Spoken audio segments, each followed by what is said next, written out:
I knew you would like that. I knew you would like that, Chief. Yeah.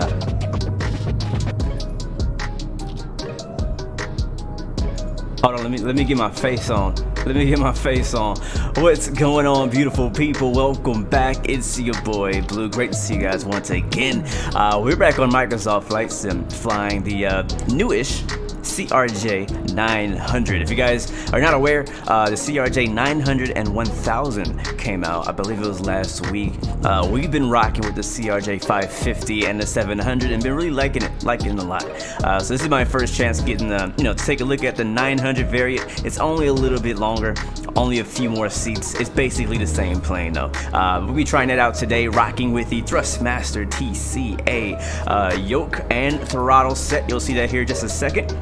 And don't forget, guys, tomorrow, and I'll say this a few times in today's stream, tomorrow is a very big special stream. We're doing a giveaway for the Thrustmaster TCA yoke and throttle. So only one person is going to win tomorrow. We got a long haul coming up from Miami to London.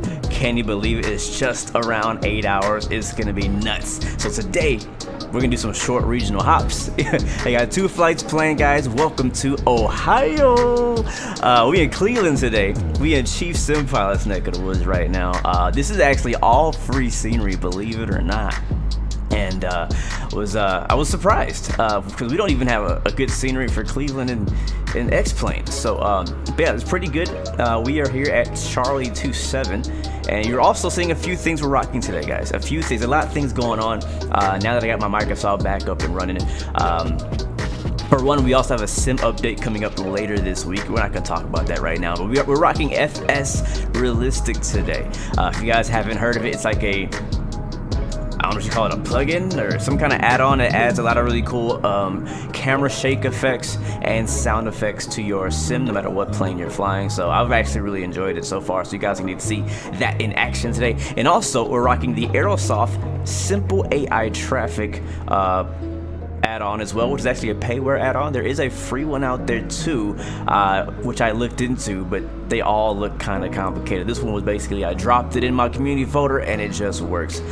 So we're rocking a few things today. Again, this is a completely free scene. We're flying over to Chicago, and after Chicago, if we have time, because I do have to go to work soon, if we have time, we'll continue to Columbus, Ohio, where we also have some pretty nice freeware scenery. So Ohio is being very nice represented in Microsoft Flight Sim right now. So if you're out here in the Midwest, in Ohio, Michigan area, wherever you're at, Illinois, I think you'll definitely enjoy this scenery. Get it from the flightsim.to. I also have it down in the description, completely free. HD, welcome to the stream, my friend Simon Weber. Hello, my friend. Welcome to the stream. I don't know why I'm still not hearing those notifications, but thank you so much. We got the homie Frontier over there. Pretty cool. I like the simple traffic kind of. Yeah, you know, I'm not gonna say I like it yet because I don't know if I like it. I like the fact that it's populating aircraft on gates. That's like the biggest plus that it does, because you guys know I'm a big fan on X-Plane 11 of Traffic Global, because you know unless you're flying in a big VATSIM event, the airports just feel kind of dead and lonely. And if you've ever been to an airport, especially an international airport in real life, you know that's it's not like that. It's not COVID like that no more. You know what I'm saying? Like it's packed. There's planes going everywhere. ATC's busy. It's just busy. Airfields and international airports are very busy. So I hate getting on the sim and seeing nothing there. So that's why I love Traffic Global on X-Plane from Just Flight. But this is kind of like a similar thing. It's not exactly the same. All they've really done is added liveries to the AI planes out here, and they're not the right airframe, so they're all like A330s. It looks like with like Southwest liveries and stuff like that. But from afar, like look over there, from afar, it kind of looks like that set over there. It looks like a 737s over there, right? So it's kind of cool. Midnight Maverick, welcome to the stream, my friend. Good to see you. Yes, sir. We in Chief Senpai's city, man. Matter of fact, Chief, since we're in your city, bro, you get first dibs on your crew position, man. What would you like to be? You like to be co-pilot, jump seat, you want to be ramp agent, whatever you want to be, man, it's up to you. You take the first slots. All right. While you guys are doing that, I'm gonna hop inside the aircraft as soon as I figure out how. Nope, that ain't it. Where is the camera at? I want to be in the cockpit. There we go. Thank you. All right, Chief got the jump seat. I'll take the jump seat's a great seat, guys. Great seat.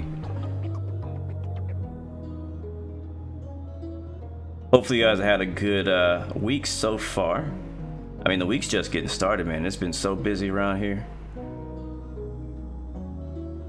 All right, so we have co-pilot available, guys. We have lead flight attendant available, flight engineer, air marshal, gate agent, ramp agent, fueler, maintenance. We got a whole crew, guys. A whole crew ready to go.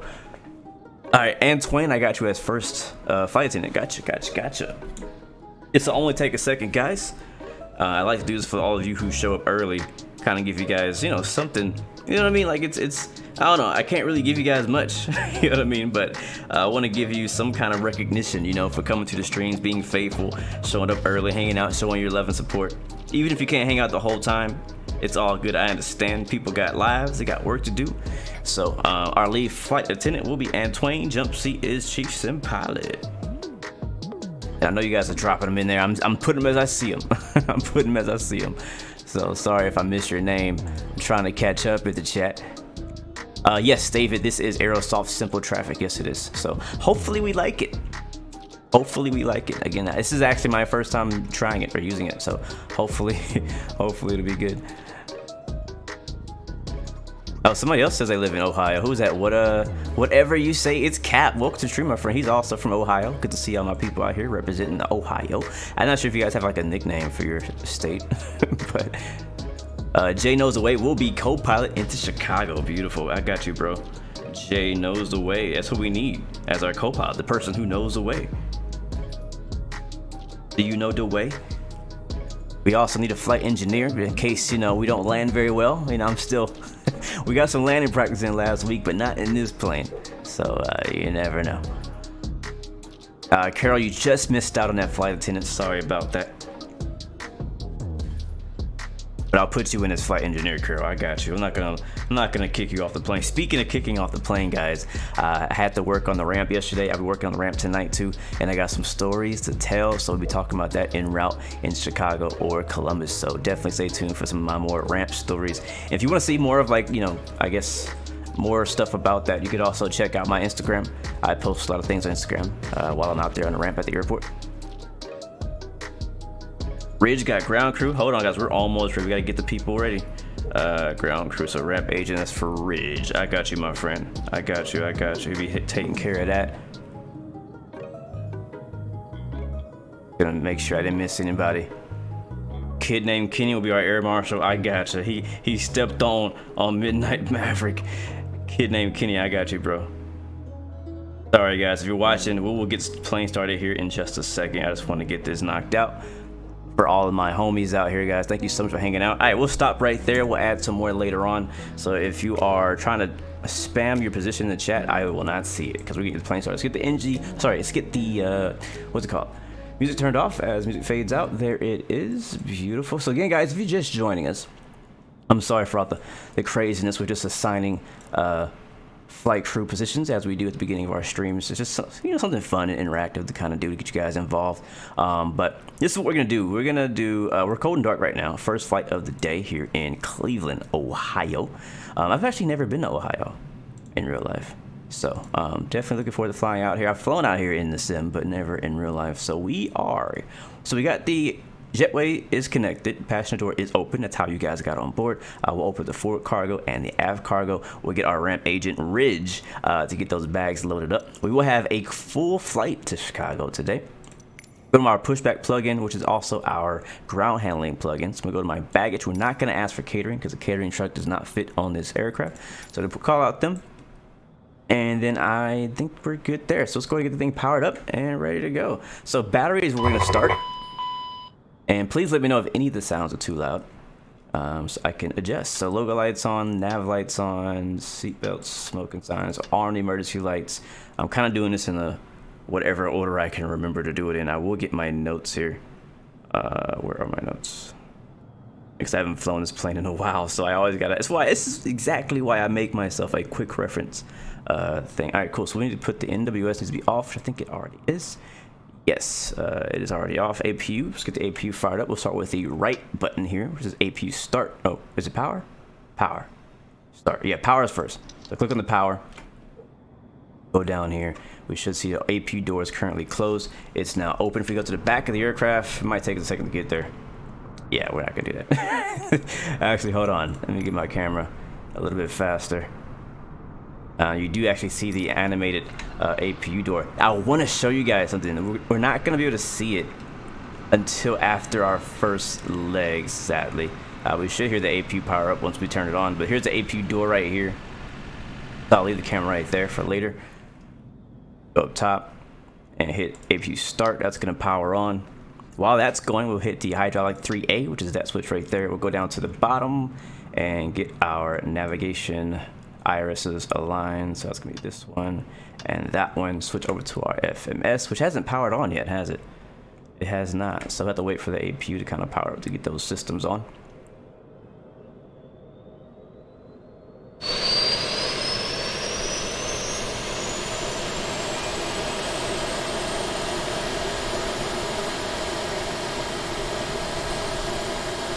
Alright, you can hear the APU's firing on. It should be pretty much on now. You can see the EGT is actually still rising. 913.15 APU should be good. So we get power's coming in slowly. I will say, man, like I don't at the airport I don't personally work there it is, with CRJs, but I do work next to them, so I get pretty close. I get closer than the average person to CRJs now, which is pretty cool. I love my job, I really do. So we're at Kilo Charlie Lima Echo. Next page, we'll grab our GPS position. Previous page, drop that right there. Drop it like it's hot. And what gate are we at? Doesn't really matter, like, at all.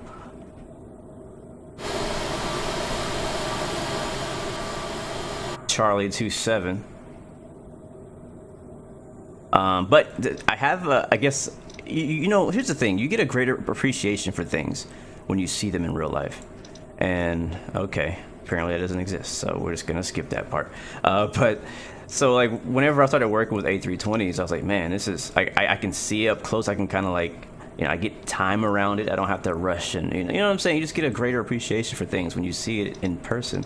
And the CRJ is one of those planes that I've been able to see up close a lot more often, that I have a greater appreciation for. I've always appreciated it. I've always liked it. I've never liked flying on one as a passenger. It's not fun. Derby Q, is the Yoke, the Boeing Yoke, seriously good? I have to say yes, it is. It really is. Like, it's, you guys, I know a lot of people are probably skeptical and like, oh, it's just overhyped by content creators, but the truth is, it's good. It's freaking good. So we'll have to see what Turtle Beach has to offer. I think that Turtle Beach is already shipping out their Yokes as well, and a lot of you guys already have your hand on the honeycomb, but it's definitely dope. So I really love it. So we are going to Chicago, KORD. But yeah, working next to CRJs is giving me a greater appreciation for the aircraft. I want to actually put my route in. I have it pre-made on SimBrief to save us time. So KCLE-KORD. We'll see if this works. Oh, it does. And then I should be able to hit execute, right? I love that. Alright, so we just import our whole flight plan straight into the MCDU is what they call it, right? Or MFD, I guess is what they call it. Is it MCDU? MFD, I don't know what they call it.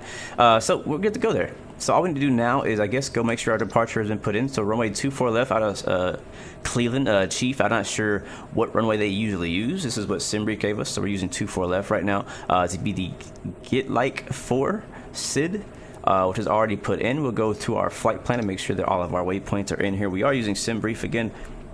So this is where we're getting all this from. Our flight time's about an hour long. We're going to need 9,547 pounds of fuel. And from there, we're basically going to go direct from DAIFE, which should be on the next page, straight to WATSN. WATSN is the WATSN is the transition for our arrival into the WATSN 4 arrival into Chicago for runway 10 left, if it does not change. So we have discontinuity here. I usually don't change it on this page. I usually change it on the legs page, personally. I don't know if it makes a difference at all.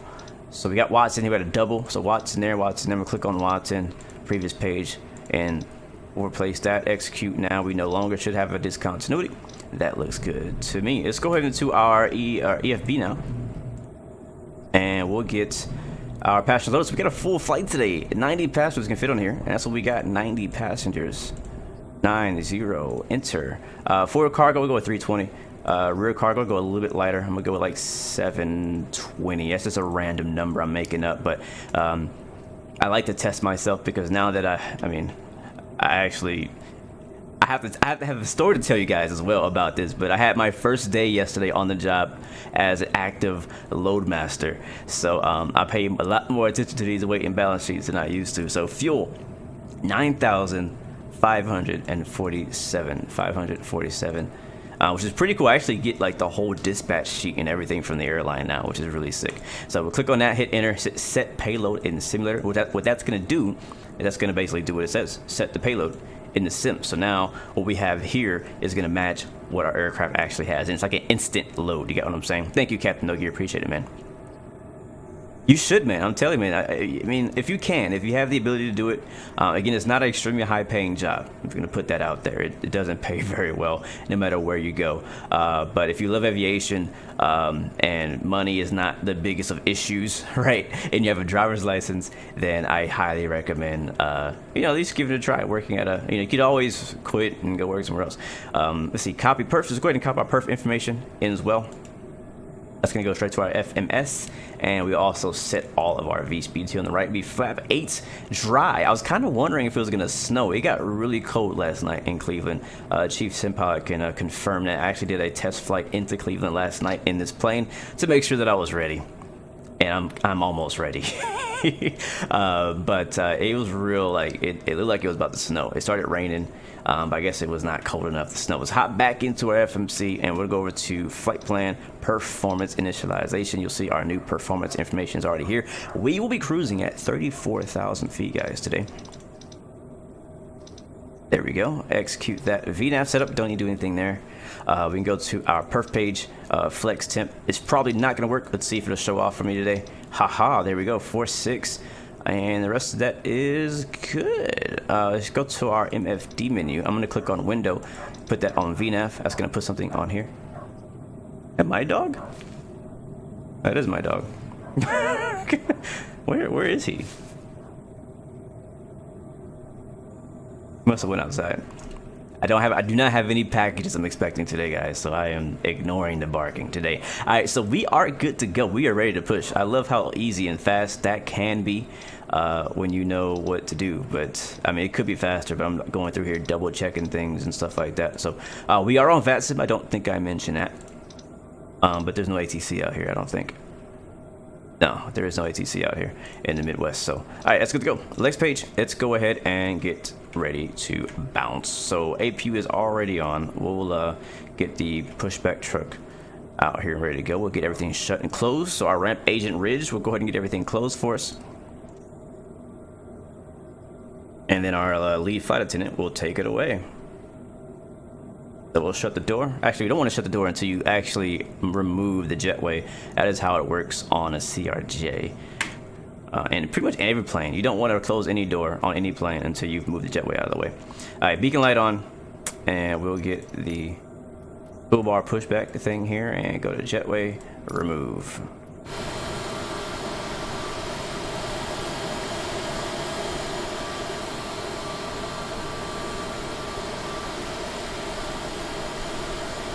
Alright, beautiful. Let's call out the pushback truck. Cockpit to ground. This is ground. Stand by.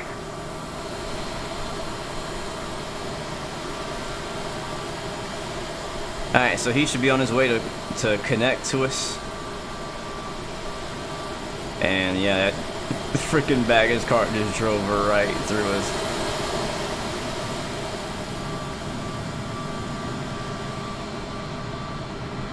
Oh wait, did they just get here? Oh, I don't think I told them to leave. Yeah, I don't think I told them to leave.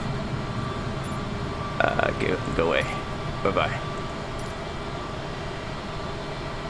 Alright, Jay knows way says, alright, Dridge says cargo. This is what I'm talking about.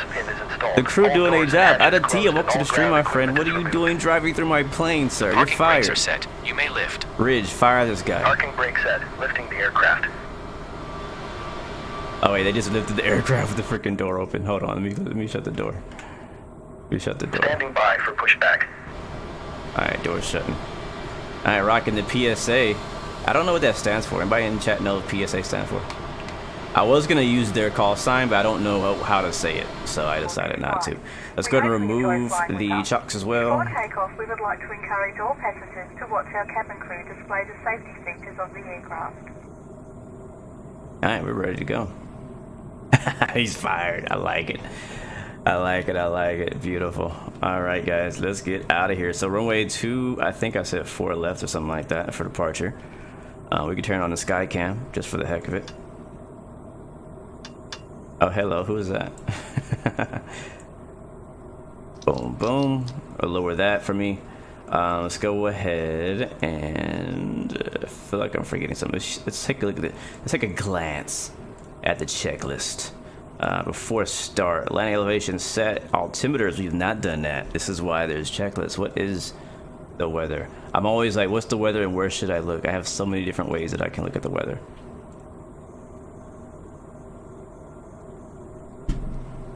That would be cool. I was thinking about that too. I think it'd be really sick to have a tug mod, right? To be able to control a pushback tug in multiplayer would be amazing. Like, come on, somebody needs to make that. Like it will be even better than better pushback, legit. Like, I like the better pushback where, you know, it pushes you back and it puts you exactly where you want to go. But what if you could have better pushback multiplayer? Come on, let's go. I need to develop that. If only I knew how to develop things. Alright, altimeter guys is 3016. See our V speeds are right there. Let's go ahead and put our altimeter in. There we go. And I will release. Can I release park and brake yet? Or what does he want to do? What does he want to do? Yeah, let's go reverse, please. Cockpit to ground. Go ahead. We are cleared for start and push. Parking brake set. Thank you, Jay. Okay, cleared for push start. Please Call sign release is parking blue brake. streak. Oh, I should have used that call sign. You know what? I'm refiling my flight plan under blue streak. Screw that. Please release parking brake. I love that. Oh, that's going down. I'm changing it right now. I think it's J-I... Please release parking brake. Hold on, bro. Actually, you know what? You can go ahead and push me. Parking brake release. Let's go. Parking brakes are released. Commencing pushback. You can start the engines in sequence. Copy that. It will start in the sequence. Is it JIA? I think it's JIA. Yeah, JIA 116. Blue streak 116. Hey, I like it. I like it. I like it.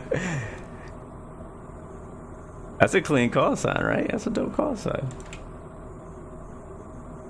Alright, we're pushing. I don't think we turned the beacon on. Yeah, beacon is on. Matter of fact, all the darn lights are on. Why are they on? I want to start with engine 1. Fit the boost pumps on.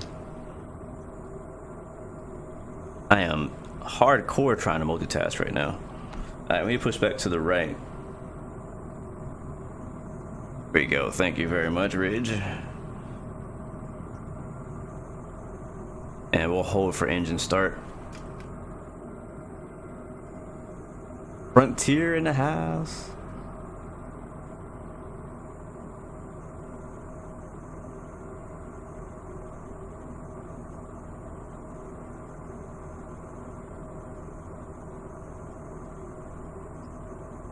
Alright, just about on the line. Let me get, I'm gonna disconnect from VATSIM and get back on so I can come back in with my new call sign with my flight plan and everything. Alright, that's close enough. Go ahead and hold me right there, sir. And in pushback. Okay, pushback completed. Please set your parking brake. Parking brake. Parking brake set. Parking brake set. Lowering aircraft. The heck? It's not set. There it is. Not Ground. set. You may disconnect. Okay, sir. Cleared to disconnect. Pin has been removed. See you at the side. I like that Have a call good flight. sign. Like, way more Holding than I position should. waiting for the visual. Thank you and goodbye. Thank you. Alright, we'll disconnect that. Pushback complete. We still haven't started the engines. I'm over here trying to refine my flight plan and stuff with the new call sign. Yeah, I was wondering last night because I wanted to use this call sign before, but I didn't know how to say it on frequency because it's like JIA. What is it? What the heck is it? Like, what do you say? Alright, let's go ahead and fire up engine. We don't have a long taxi. No, we'll start both engines up. So make sure that I'm doing this in the right way. Is that it? That's not it. There it is. Let's see, we've done that. MCDU, V-speeds, arm thrust reversers. Boom, boom. Beacon, boost pump, hydraulics, auto. Boost pumps are on, hydraulics. Oops, that's off. Auto, auto, auto. And we're clear to start. So starting engine 1.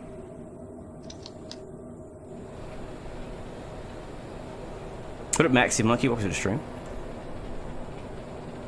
Now you can see that N2 is on the move.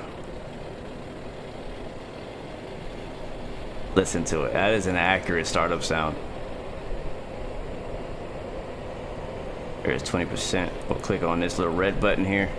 bring it out of shut off into flight idle. That's gonna fire up.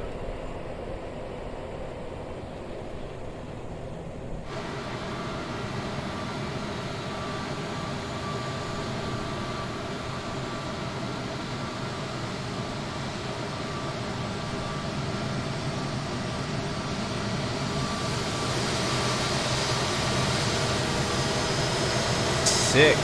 Alright, let's do this one now. We have a good engine on the left side. Let's do our engine number 2. Ladies and gentlemen, please pay attention as we display the safety features.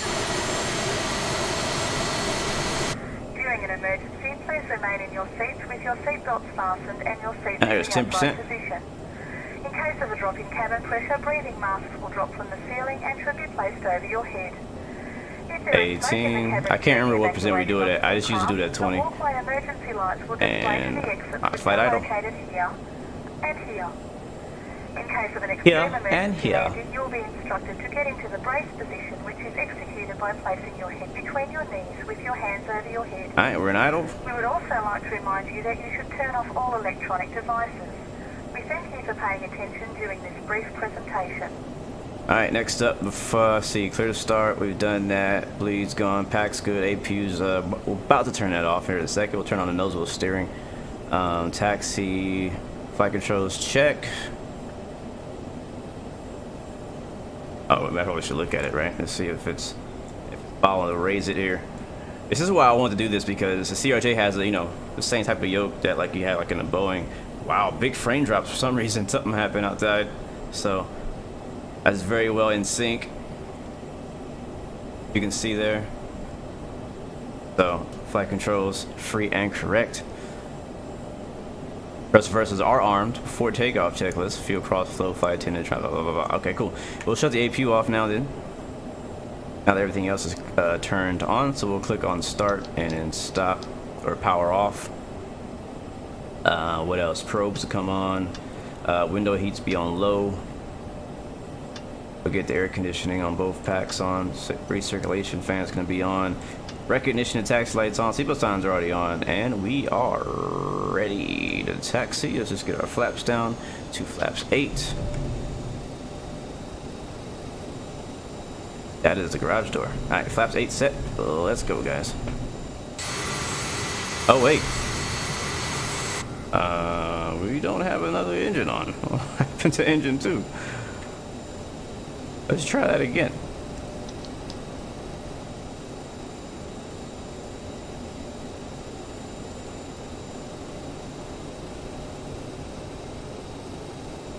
Alright, it's 10%. We'll try that at 15.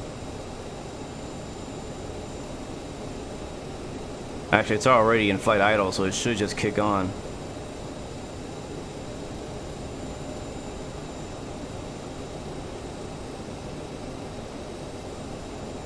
Unless I missed a step somewhere. I see N1 rising now.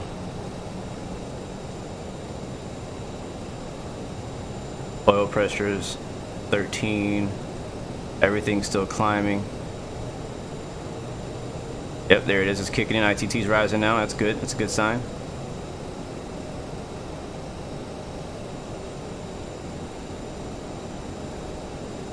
I think we're gonna have a good start this time. Yep, looks good to me. Yeah, I don't know what I did.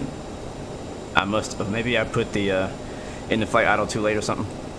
Alright, that's good. Let's go ahead and get our stab trim. We'll turn our radios on, get it squawking Charlie. Where is it at? This one right here, mock trim, stab trims. That's good. It should disappear. Yaw damper. I don't know if I turn it on now or in the air, but we'll turn it on now. Alright, that's good. All the yellows are gone. Let's fly the plane. Get my chart. Put that on the stand, which is one of my really cool feature of this thing. So we're gonna go over to for left. Got Navigraph on my iPad.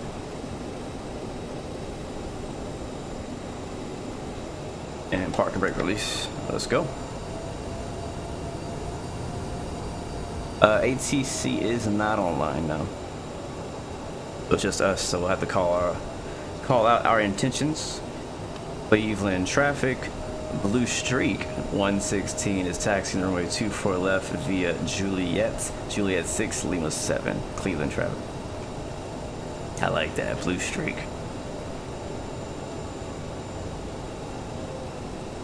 Alright, if you guys not on the plane, you're getting left behind.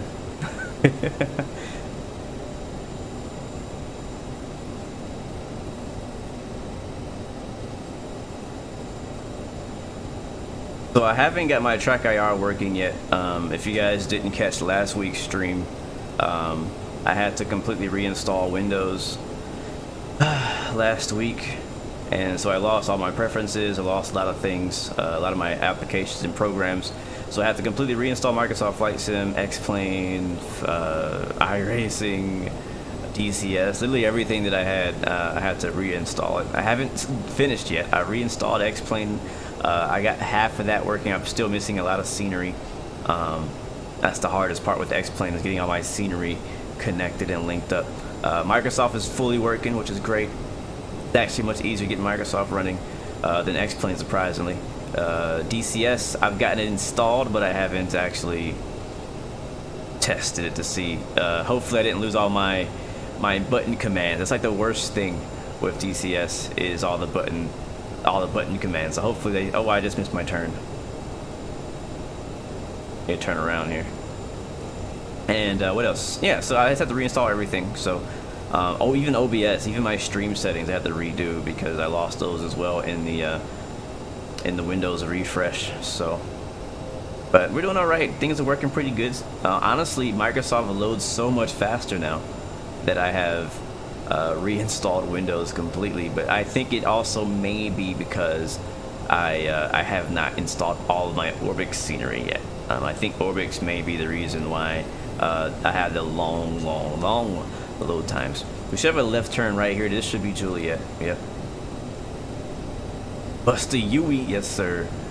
Just send it off the taxiway. Harrison Ford style. I like it. Alright, now we're on course. This is where we're supposed to be at here. It should be a left turn right here. This is why this is so helpful to have, or just in general, to be able to have like an EFB, or to have a chart right in front of you. And don't mind my taxi skills. It seems like the rudder on this is very sensitive.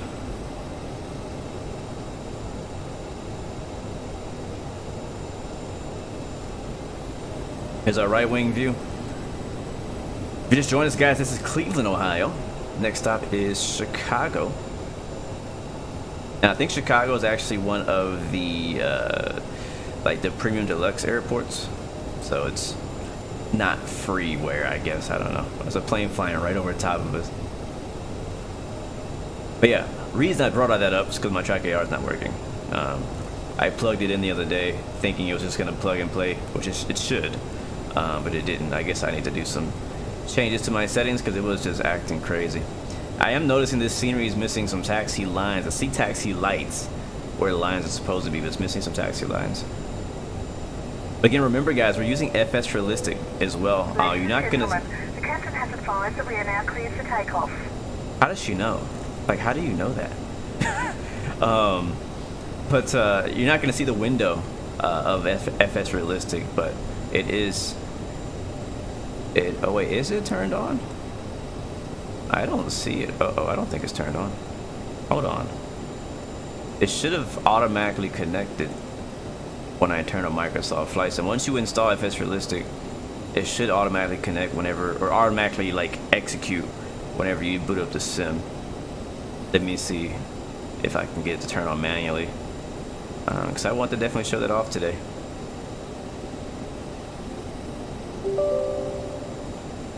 FS Realistic connected. Captain Cross Country, what's up, man? Welcome back. Alright, now it's on.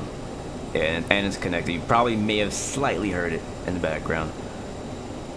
Alright, so cool. Yeah, alright, so we should hear things like airframe wind, speed brake sounds. You can hear a lot of different extra sounds you don't usually get because of FS Realistic. So I'll definitely try to point them out as I hear them. But here we go, guys. We are at runway 24 left here in Cleveland. Finals clear. I believe we are good to go. So let's make our attention call out and let's get out of here. Alright, crossflow is going to come on. Air conditioning is going to come on. Land light's going to come on. I think that's all we need to do. Cleveland traffic. Blue Streak 116 is taking off runway 24 left, departing to the west. Cleveland traffic. Alright, yeah. Fuel crossbows on, transponders set to on, radar is good. That's all good to go. Let's go. Let's get out of here, guys.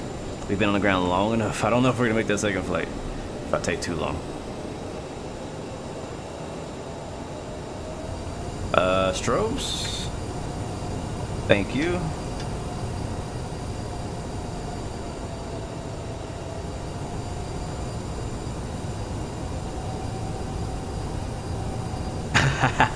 Don't forget to start the clock. I always forget the clock, bro. Alright, is it on? No, it's not on. Let me see. It's not on. Hold on, what did I do? I think I turned it off. What did I do? I screwed it up. I hit a button and now the clock is gone.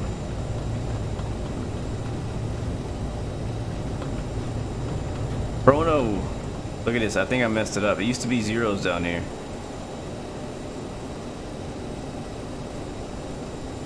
What button do I press to get? Oh, there it is. Is it? Which do I press? Chrono again? Okay, there it is. Alright, cool.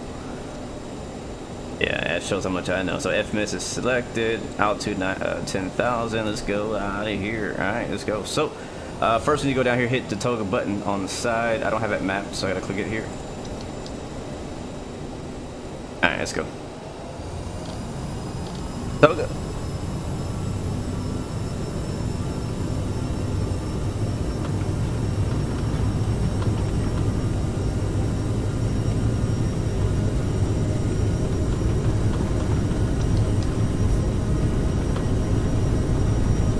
Alright, 80 knots.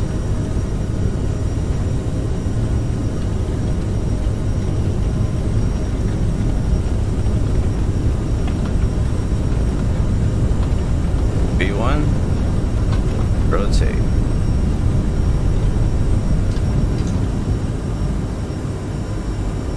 Here's the vertical speed, air, and gear up.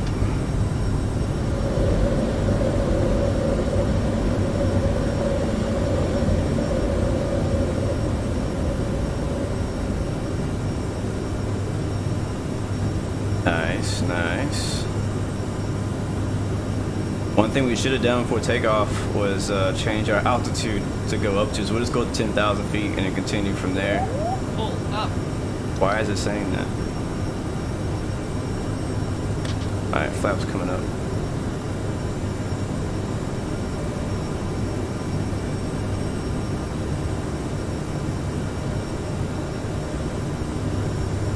Should be turning. But it's not telling me to turn.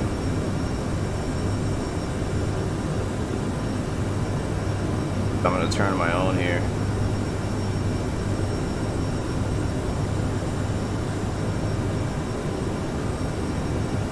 Yeah, we should be going 270. Alright, back in the climb.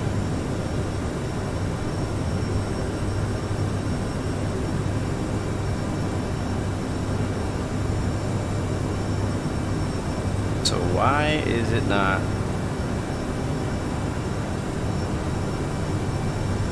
Let's go direct to Sinway.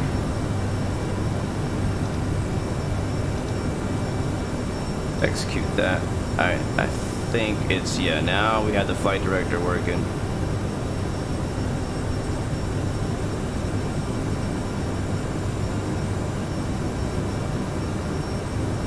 I think. We'll see here in a second if it turns. If it doesn't turn, it's not working. And I've done something wrong. Yaw damper's on. Climbing at 220 knots. For 10,000. Yeah, it's not following it. What did I do? We're gonna use a heading then. I need you to sink, buddy. I need you to sink.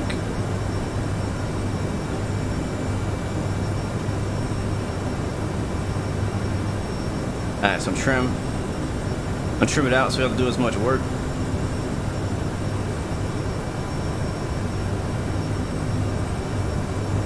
It's so funny because I did a test last night and the FMC worked perfectly fine. So I don't know what thing is getting camera shy.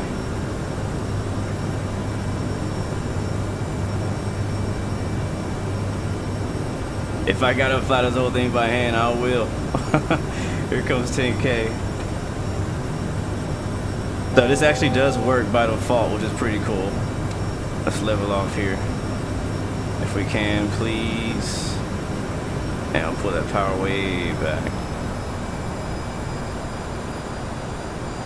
And then we'll figure it. You know, in any situation, the first thing you gotta do is fly the planes. That's what I'm gonna try to do. Is get the plane level and flying. We'll see if it actually switches over what waypoint it wants to go to once we get to the waypoint. We're about to fly over the waypoint about 3 miles. Did I not turn the flight director on? Alright, roll pitch. FMS. Oh, that's what it was. It didn't say FMS 1 in green. That makes sense. And we'll go into speed mode, 240 knots. Yeah, that's what it was, I think. Let's see. I'm gonna cross this waypoint and we'll give autopilot a second try.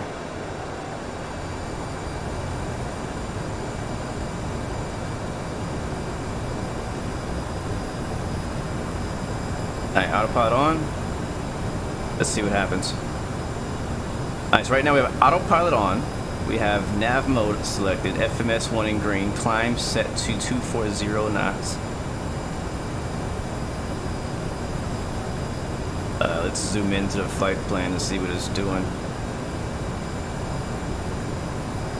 I mean, we're pretty much right on it. Like, I mean, we're kind of off though. But right, like we're not perfectly on it, but we're flying it. It's showing here that we're in climb mode up to AO, up to 9,000 feet.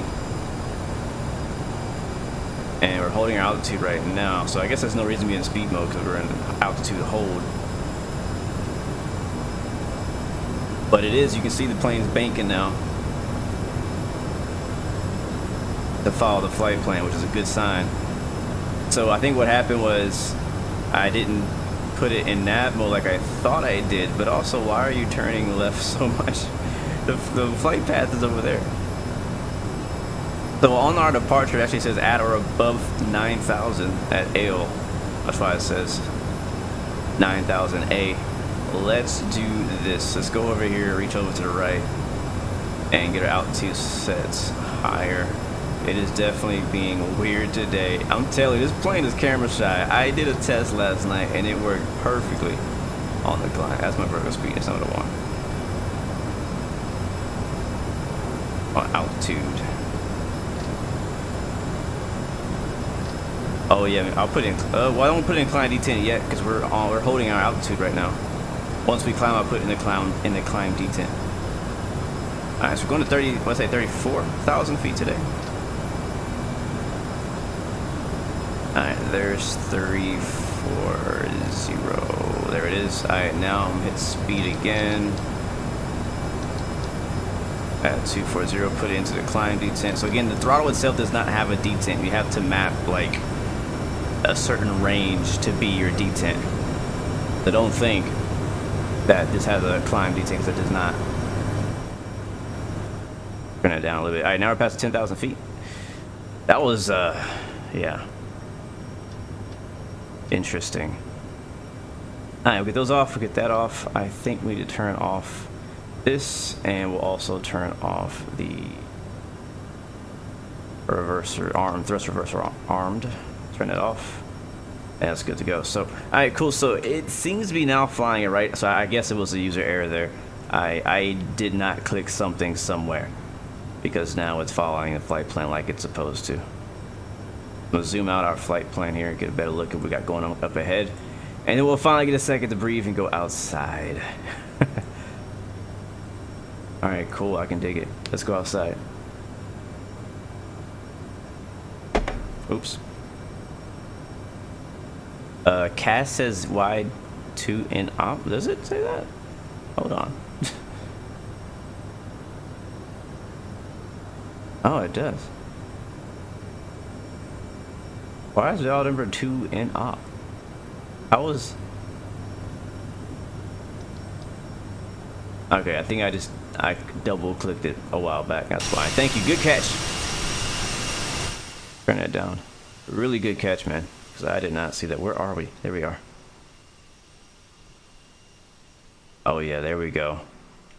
There we go. I love seeing the CRJs climb. I don't know why. Something about their shape, the angle, the way they look. I love seeing them climbing out. And we are climbing like hardcore. What's that? 2,800 feet per minute? 15,000 feet now? Fly Island guy says you always lose your confidence flying this plane. But you're hoping it'll make the jump to 737 and A320 easier. Hopefully, yeah. Hopefully, man.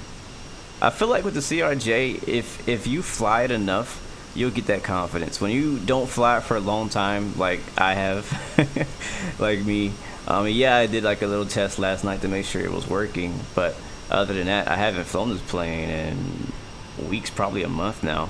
You know, I've been flying a lot of 737s, we flew the Dash 8, which is similar but very different. Very, very different. But yeah, it's been, you know, when you haven't flown it much or you're not flying it much, it's definitely can be intimidating, and you lose your confidence because you make so many mistakes. You're like, oh, how do I do this? How do I do that? But we got, what's that, Lake Michigan above us? What is that? Not Michigan, that's something else. What's it called? Doesn't say on my map what it is. What map? That's north of Cleveland. What's the name of that? Is it Erie? Of that lake? Yeah, we're just south of that lake right now. That's a massive lake, man. Massive lake.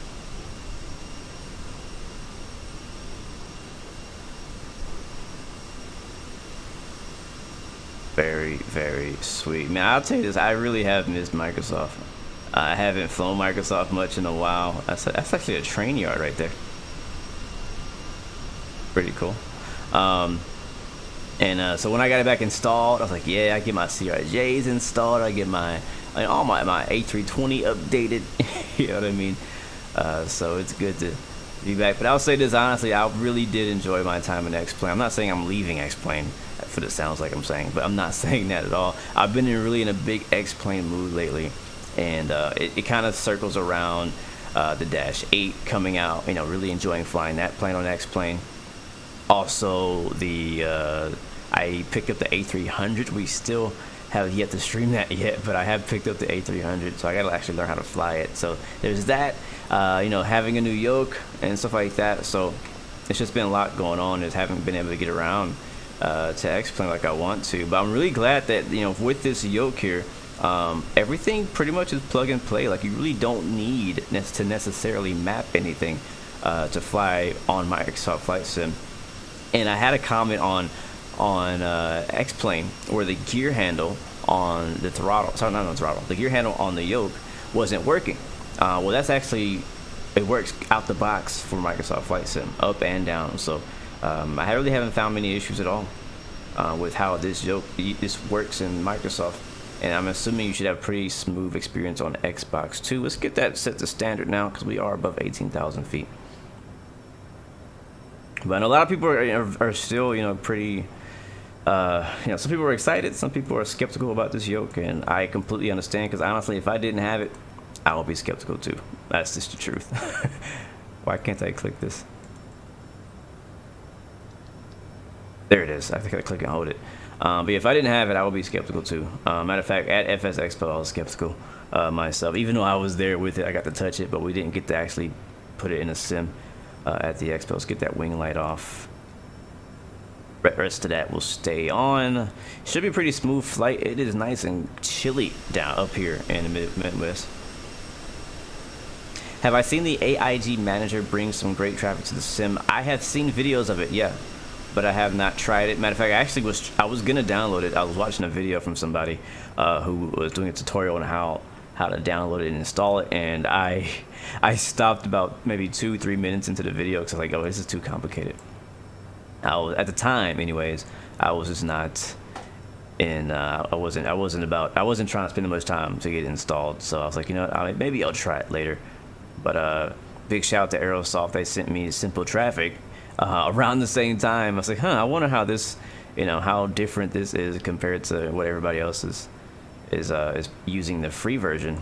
So I don't know. Again, I don't really know how I feel about it yet. It's gonna take me doing a few flights into a few different airports. I'm not a fan of the fact that all the planes look like A300s or generic airliners. But it does put liveries on them. It does not put all the planes in the correct spot, like as far as where airlines park. But a lot of that is due to limitation of the SDK. So they really they've done all they can with it. To be honest, they've done all they can to make it as best as possible due to the SDK. There's a lot of things and limitations they can't do. And so whenever those limitations are lifted, I'm assuming they'll make it better and make an updated version of it.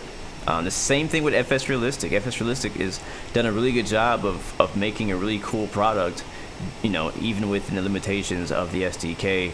They announced a lot of things that they're limited to do. Like apparently there's no way for a third party to manipulate the actual camera or something like that.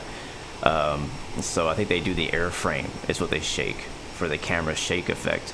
That's what I think. I could be wrong. I have to read into that to see, but yeah, I think they've done a good job for what they can do. So I feel bad for developers out there trying to develop cool products for Microsoft or trying to bring their products over from P3D or X-Plane because they're struggling to get things to work the way they want them to work because the SDK is limiting them in certain areas.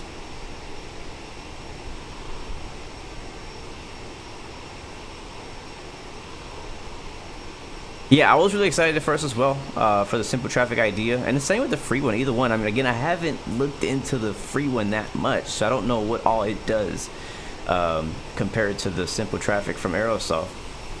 I know that they both put AI traffic in airports and around airports, which is good to make them feel less empty. But I say for you guys, like, look into both of them, right? Like, see what you like, see what you don't like. If Simple Traffic doesn't do it for you, maybe look into the other freeware traffic add-on, or maybe you just don't add any traffic at all and just leave it as is and just fly online on VATSIM and hope that people are there when you're flying there. So 'cause I know a lot of people like to fly in big events, and there's plenty of traffic around. As long as you got your VATSIM model matching working, then you'll get a decent amount of people flying and at the gates and stuff like that. But for me, I fly at random times of day, random times at night, and it doesn't matter when I'm flying, it always bothers me to fly into an empty airport. It's a pet peeve of mine. This is not just for Microsoft, it's for X-Plane too. This is the reason why I just I think traffic level is worth it for me.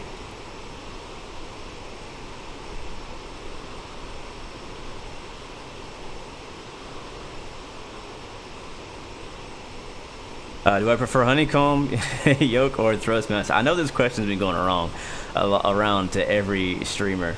For me, I prefer this for airliners. I haven't flown a lot of GA lately. I want to. I need to. I'm planning to. And I'm actually planning to do it with this yoke to see what that feels like, to see how that handles. But yeah, for me, because I have both, right? I'm not saying you should have both. I don't think anybody should. It's a lot of money to own both yokes. Neither of them are very cheap at all. But for me, if I'm flying airliners, I'm using this yoke for now on, period.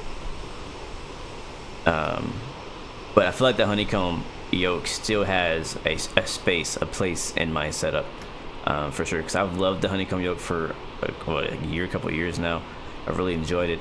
It hasn't done. I mean, besides having a little hardware issue I had a while back, it's not been bad to me. It's been good to me. It's very different. Oh, look, contrast. It's very different. But yeah, right now I prefer this, to be honest. But I'm also flying airliner. If I'm flying a Cessna, I don't think this is going to be the thing I'll be using. I'll be using the honeycomb yoke.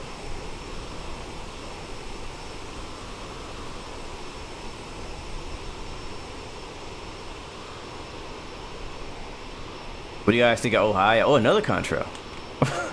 Man, are these the AI planes? Or are these... That's cool. They're low contrails. Why are they contrailing so low?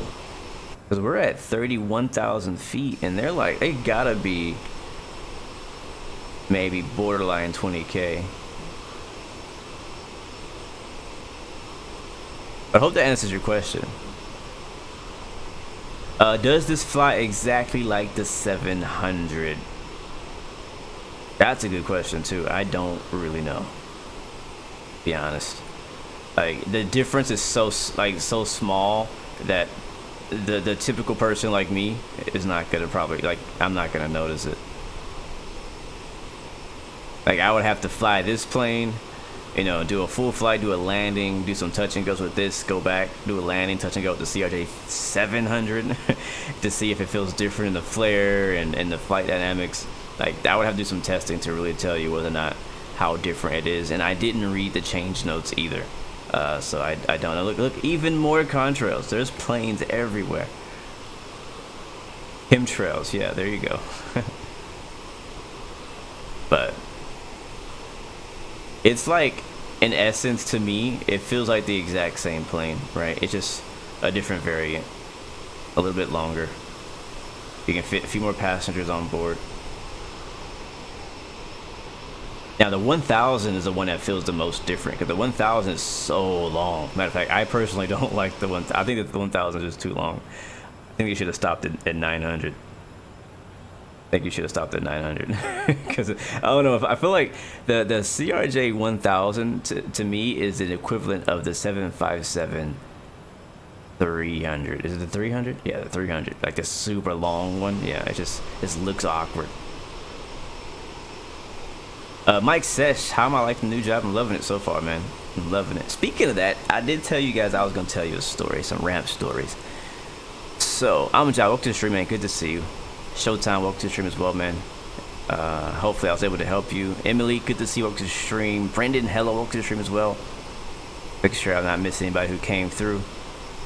Before we go into that story, though, guys, tomorrow, we'll be doing a long haul stream from Miami to London. It's part of Thrustmaster's fly tour, and we will be giving away one of these Thrustmaster TCA, Yoke, and Throttle packs to somebody. It doesn't matter where you are in the world. It's international shipping. Thrustmaster's taking care of it all.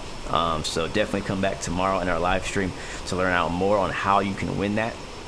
But it's a big deal. It's $500. Like, this is a $500 product. And somebody's gonna get it for free. Like, that's gonna happen. Matter of fact, they've already given away one in Captain Canada's stream this past weekend. London Controller gave one away as well, I think last week. So, and then we have even more people giving them away after my stream too, later this week or this weekend. So definitely come back through tomorrow. We'll be flying in Microsoft Flight Sim, taking a big risk, flying in the Microsoft Flight Sim in the 787 Miami to London. It's gonna be a long 8-hour long flight. So if you want to join me, or even just like load up, take off with me, and then land with me when we get back, you know, let the sim go, whatever is best for you. I know a lot of you guys work and stuff like that, but we do have a pretty big stream tomorrow. Looking forward to it, very excited. And it's gonna be dope, man. Matter of fact, what's crazy is that work actually has me scheduled for tomorrow night, and I'm like, I definitely can't make that. I have a stream. So I'm gonna have to get somebody to cover me for the night, and I'm working on that now. They actually scheduled me for the whole day. I got somebody to cover my morning shift, and I gotta get somebody to cover my nighttime, because I'm not gonna be there. Yeah, I hope it doesn't crash. That's what I'm worried about, man. I'm really worried it won't crash. CRJ 1000 looks like an MD-80 or a 717. It's very long. It's very long. This is the first leg. Yes, sir. Yes, it is. Alright, so speaking of the job, not a whole lot. So as a lot of you guys know, a week ago or so, I went to Denver for Loadmaster training. How far away from our top of the descent before we get too caught up in talking? Okay, we're not far. We're like 60 miles away. And our speed should be okay at the setting that it's at. But yeah, so I did Loadmaster training in Denver about a week ago. A little bit, yeah, about a week ago. And I passed all that, did good on the test. So you have to take a test and all that. So I passed all that, learned everything I'm supposed to know. But since then, I hadn't actually used that skill that I learned, right? We go to training out of town. I came back into you know, in hometown. and I didn't have to work for like 5 days. So basically forgot everything that I learned up there in Denver. And so yesterday was my first day that I actually worked, and they put me on as a load master for the shift. So that was the first time I ever had to do that. And I'm not gonna say that I wasn't nervous, but I was all right. Like, I wasn't like tripping out or freaking out or anything like that. I was just like, you know, trying to be careful not to make any mistakes. And the good news was that I had my station manager there who was there to help me out on things that I didn't know, like trying to log into the system, stuff like that. So that was kind of the most difficult part of it. Wasn't the actual loadmaster side of it. It was actually just getting logged into the computers at the gate. That was really the most difficult part I had to deal with. But everything went pretty good. We had 3 flights that I did yesterday. I think we had one to Las Vegas, Denver, and Orlando, and did good. Nobody died. You know, my wife was asking me yesterday, so like, what's like worst case scenario if you make a mistake? I'm like, yeah, like somebody dies, basically. Plane can't take off and they crash into the fence, or plane can't land, they crash to the runway or something. That's worst case scenario. That's my new responsibility, right? So but yeah, so it was a good day. Nobody died. And but that wasn't the crazy part. So that was successful. I was really happy that now I actually feel pretty comfortable that I can go back out there and do it on my own. Now that I've kind of done it for a few flights, and I kind of get an idea of what the process is and what I need to do. But again, basically what I do, if you guys are unfamiliar with what a loadmaster is at our company, yes, unnamed, nameless is live. At our company, basically, the loadmaster, we basically get a dispatch sheet, kind of like we get on SimBrief. We get a dispatch sheet, and it has our fuel information on it. It tells us an upload plan as well of how many bags can go on underneath the plane in each cargo bin. So we can't put too many in one bin or the other, or the plane will be out of balance. It won't be an envelope, and you know, they might not be able to take off. And the pilot depends on all the numbers that we give them to put into the FMC. So basically, I tell the fueler how much fuel needs to go on the plane, and then I, you know, get some paperwork and I give that to the pilot, and that tells the pilot how much bags we've put on, how much fuel we put on, how many passengers are on that plane, and yeah, that's pretty much it. And the pilot signs off on it. And yeah, so the cool thing, I think the coolest thing about the loadmaster position is that I get to now go up into the cockpit regularly. So whenever I'm finished with what I got to do on the ramp, I actually go up into the gate, then I go into the up on the jet bridge and go into the plane. I meet the pilots in the cockpit, and I give them their weight and balance sheet. So I get to walk into the cockpit and see the cockpit, and I'll see them putting the numbers in. And I don't know, it's such a small thing, but like, you know, it's cool. I've been able to be around the outside of the plane lately, so it's cool now being able to kind of hang out on the inside a little bit more up in the cockpit without having to ask the captain, hey, can I come take a picture in the cockpit? You know what I mean? What'd you say?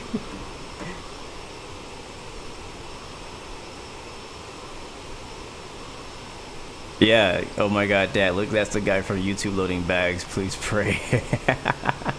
Yeah, man, so it's kind of cool. I've only done it one day so far. I don't know if I'm gonna do it today. I think we have another guy there who does it too, so he might do it instead of me today when I go to work. But it's pretty cool. So the crazy thing though that happened yesterday was, now that I'm a loadmaster, I actually have to go up to the gate where the gate agents are to like put in information in the computer during the boarding process. So I actually now witness what the gate agents go through at the gate, which I've always said that I could never be a customer service agent or a gate agent because they go through some crazy stuff. So to kind of keep this story a bit short, because our top percent is coming up, basically what happened was we were at the end of boarding for one of our flights yesterday. The station manager was actually the one running the gate, and these people, from what the station manager was telling me, was that these people were trying to hide bags, because I work for a low budget airline, and the way they make money is on bags, and they're very strict about paying for bags. And so these people, they knew that they didn't want to pay for the bags, so they had like a group of like 5 or 6 of them, and they were like passing the bag around so that the gate agents couldn't see that they had a bag and they wouldn't get charged for the bag. And so anyway, he noticed that, and you know, he called them out on it and stuff like that, and they got pissed. And anyways, it turned into like a, you know, the passengers got all angry, started cussing at them and yelling at them. And they're like the last people to get on the plane. And like being super disrespectful. Like I was there, I witnessed this part of it. They were like yelling, they were being really aggressive, calling them like this and that. Like, you know, it was crazy. I thought there was gonna be a fight or a shootout. That's what I was kind of expecting to happen. Oh, contrast. Thankfully it didn't. I was like, am I gonna have to call 911? Like I was like, am I legit gonna have to call 911 today? Holy crap, look at how close he is. And so anyway, so it came down to it. The guy called my station manager like a really bad, or like he's, you know, he cussed him out basically. And my station manager got super pissed and locked the door, the jetway door. This is all happening at the gate, not at the plane, at the gate. And so he locked the door and said, nope, you're not going on this flight. He was pissed. And he has the right to do that. He can do that, and the flight attendants can also kick you off a plane if you're being disrespectful. Look at that. That is sick. Oh, wait, 3 planes crossing each other right now. And so anyway, so he, you know, rejected him from boarding. He did not let him board. And the guy got even more pissed and angry. He's like, no, man, you can't do that. He was this huge guy. I was like, man, if we get into a fight, I'm definitely going to lose, because he's like 10 times my size. That's no exaggeration at all. Literally 10 of me can fit inside of him. He was wide and tall. He was a wide body. He was a 777. So yeah, it was a big dude. He was a big dude, and he got pissed. He was like even trying to like sneak into the door. Like he was legit trying to sneak into the jetway bridge door, and we had to stop him. So it got crazy. I had never witnessed that in person. I've seen stories on YouTube and on TikTok and stuff like that, but I had never personally witnessed that in person. So I didn't know how that was gonna go down. I was like, oh man, we're gonna get in a fight today. I gotta call the cops. I might go home with a bruise on my face. I don't know. But I was, you know, standing there. I was like, all right, I guess I have to be ready for whatever. You know, I am the first line. We're the last line of defense for people to get on these planes. So, anyways, long story short, about to reach our top of the descent. I don't know. That was a pretty long story. That guy did not get on the plane. He did let his wife get on, because his wife was a little less disrespectful. She was pretty bad too. But he was the main one. So, didn't let him on. He got stuck at the airport. I don't know if he got a flight. I have no idea what happened to him. Maybe he got a flight with a different airline. Who freaking knows? I honestly don't care. But the rest of his family left, and he got stuck there. So, moral of the story is, be nice to gate agents, customer service agents, wheelchair people, flight attendants, because all of them can reject you getting on your plane. And end of the day, you want to get to where you want to go. So, you know, if you're pissed at them, just hold it in and yell at somebody else, I guess. And yes, you will get kicked off a plane for not wearing a mask. Alright guys, it's about to hit our top of the scene here, just a couple seconds. One thing I'm wondering is why it's not showing here. So I go to MFD menu. I should be seeing my VNAV information on here, but I'm not seeing it. But that's okay, but we know we're going to reach our top of the descent here. So let's go ahead and start descending via the WATSN 4. There's really not a whole lot of altitude restrictions here. Like none. There's like 0 altitude restrictions on this chart, which is weird. I don't understand. So, how low do we need to go then? Sounds good, Amjad. You'll be on the ground waiting for us. Let's go down to 10,000, I guess. I think 10,000 would do. But I think that's what I have set, 8,000 there. Let's put it into 10,000. And then we'll hit, we'll descend with, I'm gonna use speed mode. It's just easier. It's the way I descend in the dash 8. It just seems easier to not have to manage your speed. You can actually leave your throttle where it's at for the most part. Well, that's a lie. You can't. You gotta move it back at some point. But at least you know that it won't overspeed, because you'll have it set to a speed you have it pre-selected to. Well, the air marshal's on the plane already, most likely. So yeah, so no, there was no air marshal around to handle the situation. I don't think it got escalated high enough for air marshal to step in. It was close, If that had happened on a plane, the air marshal definitely would have stepped in. But I don't know that there was any physical contact. I didn't witness any. I didn't see any personally. It's possible that he may have needed to grab him to pull him out of the jet bridge. That definitely makes sense, but I don't know. I don't remember seeing anybody touch anybody. So, but it's just the way that the amount of aggression this guy had in his tone of voice, and it's just the way he was talking, like he was about to, like you know what I'm saying? Like, yeah. And it really all was just because they didn't want to pay for bags. That's really where it all started. What's on the iPad? On the iPad is a Navigraph. My charts. Do I wear gloves at job? Yes, I do wear gloves. Because all those bags are freaking dirty. All those bags are dirty, and I can cut my hands on stuff. So I prefer to wear gloves. So you don't have to. It's not like necessary, but I prefer to wear gloves. And I don't wear like surgical gloves. They're like heavy duty work gloves is what I use.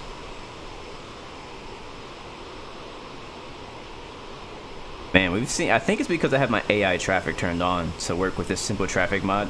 I think that's why we're seeing so many contrails. We're finally getting some cloud cover out here in Chicago as we are descending now, guys. If you're just joining us, we're descending into Chicago O'Hare in the CRJ 900, the extension of the CRJ 550-700.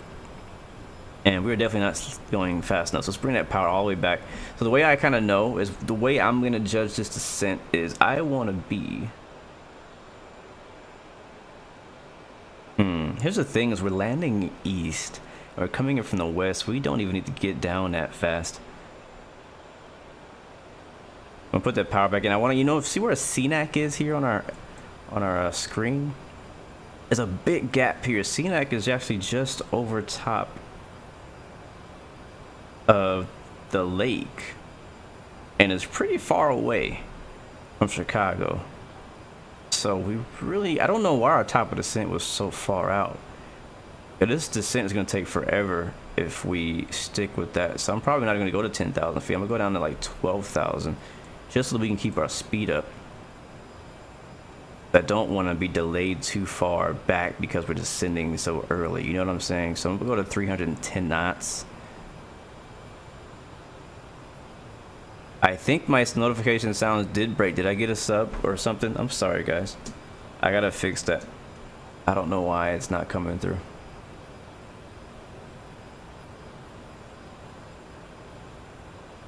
But big thank you to anybody who's been subbing or super chatting. Apologize that I haven't acknowledged you. I always try to do that. I think that descent rate should be okay where we're at right there. So I'm gonna hold it there. We'll leave the throttle where it's at.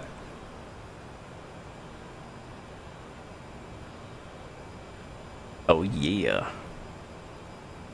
New member Herbert Daniel, thank you, my friend, for becoming a Blue Arrow Gold member, my friend. Appreciate you very much. One of the perks of being a Gold member, I'm going to come up with more perks for you guys for being Gold members, but one of the perks that I'm working on right now is getting some of my real world aviation footage uploaded there. So mainly, like, whenever I travel somewhere, I'll record like the full approach into the airport. Like I have a sick approach into Vegas and departure out of Vegas. I have a San Diego one too. I gotta look at it again because I don't remember it being that great, but some of them I will post publicly. I want to post that one publicly, but I'll probably post a much shorter version to the public, and then I'll have the full-length uncut raw version for members only, which is kind of what I've been doing. So there's a lot of videos in there already, but I just gotta upload some more. So that's kind of what you guys get. You also get the special icon next to your name in the chat, and you get special emojis. So definitely take advantage of those. And if you guys have any ideas or any ways that we can do any other community things for members, or even if it's not for members, let me know. If you ever have any feedback for the channel, I'm always open to listen.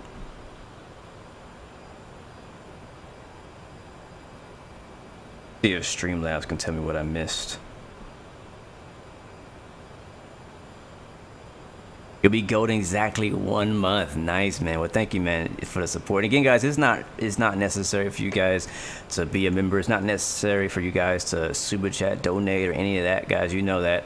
I appreciate you guys just for being here and supporting me and hanging out with me, and for those of you who are able to fly with me as well, it's definitely appreciative. Okay, we did miss a few, so we got ADIME Gamer, thank you for the subscription, welcome to Blu-ray family, and the same to Krusty the VIP, thank you very much.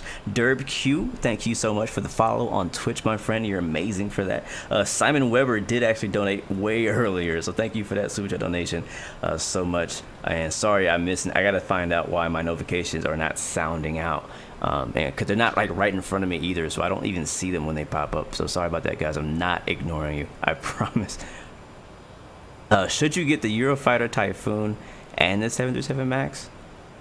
I'm assuming for Microsoft Flight Sim. If you're into that, yeah, I don't recommend either of them. If you want a fighter jet, there's much better fighter jets out there.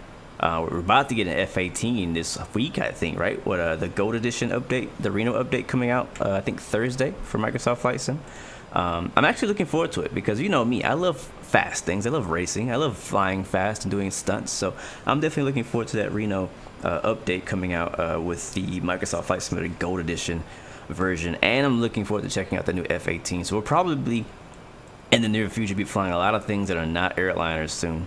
If airline is not your thing, because they got some pretty cool things coming out on Microsoft pretty soon. So we're passing 21,000 feet now, still descending into Chicago. Looking good so far, so good. A nice, not too fast. I want to kind of get a little bit more power. I want to stretch out our bottom of the descent as far out as possible because we got a long way to go. Like you see the water up ahead of us. We need to cross this body of water to get to Chicago still. So I really feel like we could have descended a lot later. I don't know why our top of the descent said to descend when it said it did. Because I think it was way too early. Yeah, I think, right, it's weird. Right here it says 14,000, 12,000, 10,000, 8,000. That's why.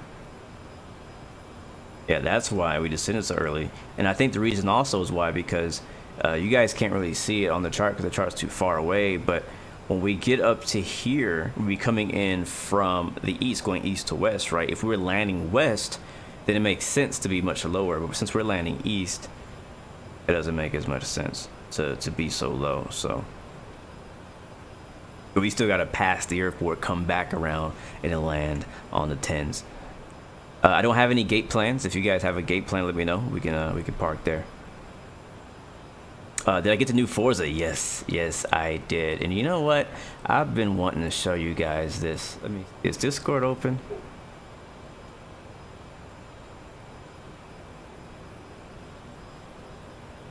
Yes, Discord. I want to show you guys some pictures that some screenshots that I took from Forza the past few days I've been playing it. But you guys know that I have this whole issue I've been having with my computer was all because of Forza Horizon 5. Well, I still couldn't help myself but to get it downloaded after I got my PC fixed, because I've been really enjoying it. I loved Forza Horizon 4. I really liked it, and now Forza Horizon 5 just feels like an extension of that. I don't feel like it really replaces the original game. Like, I feel like it wouldn't be a bad idea to have both, right? To still have Forza Horizon 4 in the UK if you want to race and drive in the UK, and then have Forza Horizon 5 and play that in Mexico. Let me see if I can get a page up with my Discord, and then I can show you guys screenshots. So sick with it. If I can't show it, then I'll just go on my Discord. I already posted them. And my favorite thing to do on Forza Horizon, two favorite things to do, is drifting and rally racing. Those are the two favorite. I don't know why. Those are my two favorite things to do. I love the sports cars and the supercars, stuff like that too. But my favorite thing to do is drifting. I don't know why, it's so much freaking fun. Sorry. Like, I was playing it late last night. And I want to see you. We need to get together. If you guys have Forza Horizon 5 in the chat, please join my Discord. !Discord. Whether you're watching on Twitch, YouTube, whatever, I don't care where you're at. Join Discord. We should get together and do some driving together. Me and Robert, what's his screen name? Robert. Anyway, Robert. Me and Robert hopped on there and was doing some drifting fun, some off-roading and stuff like that. It was a lot of fun. Really enjoyed that. So it'd be really fun to get like a group of us together.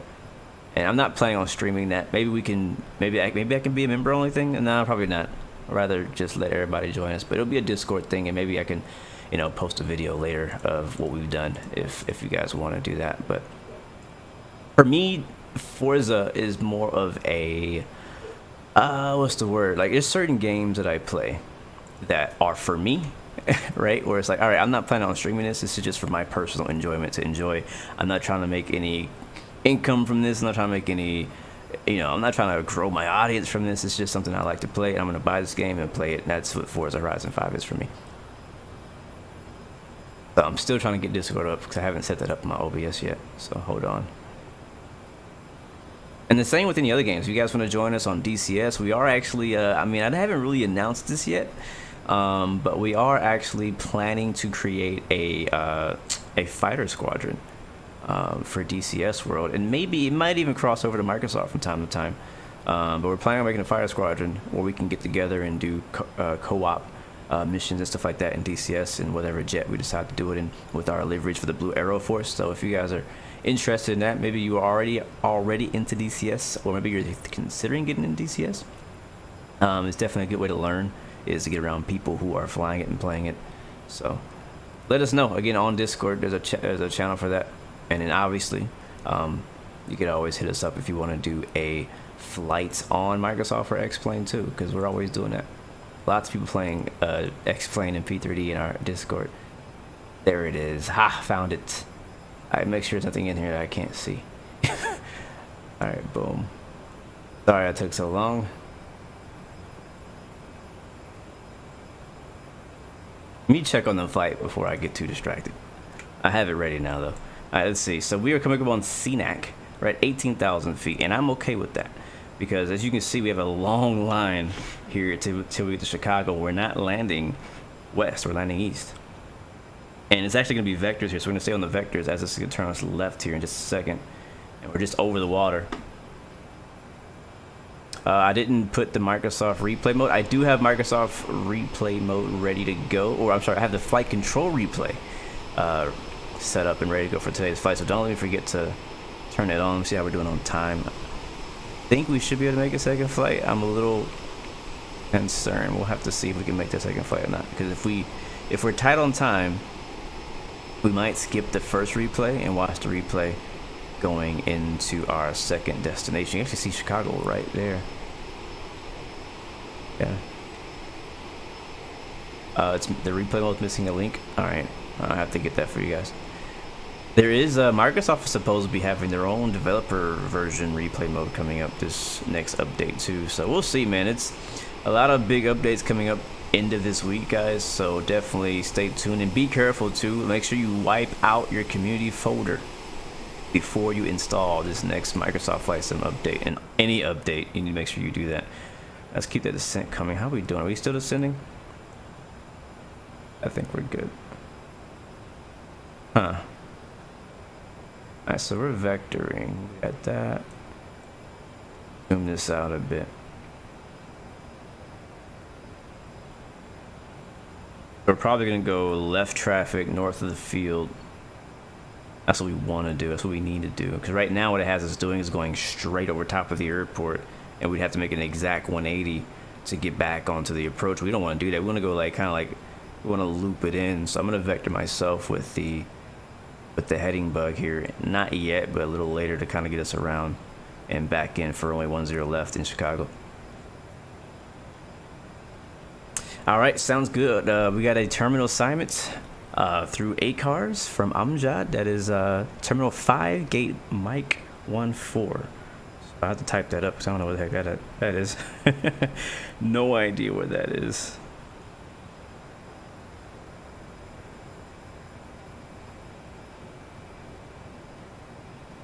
Let's see. What happens if you don't wipe your community folder? It's not guaranteed, but it's possible that you could have some complications when updating Microsoft Flight Sim if your community folder is not cleaned out.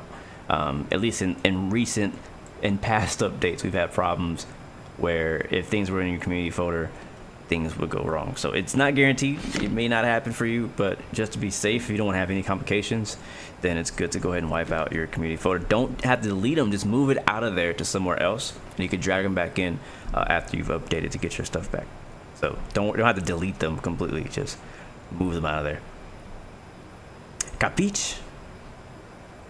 All right, so we are looking good. I'm telling you, this is why I didn't want to send too early, because now I feel like the whole arrival part is being drawn out. I'm gonna turn this camera off just for a little bit.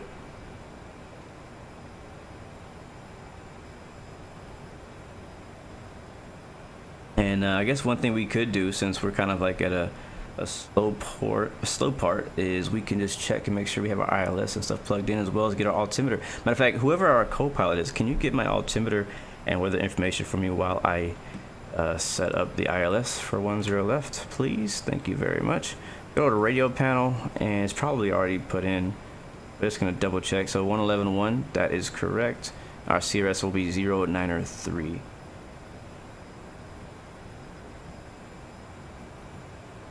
And yeah, actually, honestly, south of the field would be better. Yeah, I'm gonna go south of the field once we get a little bit closer.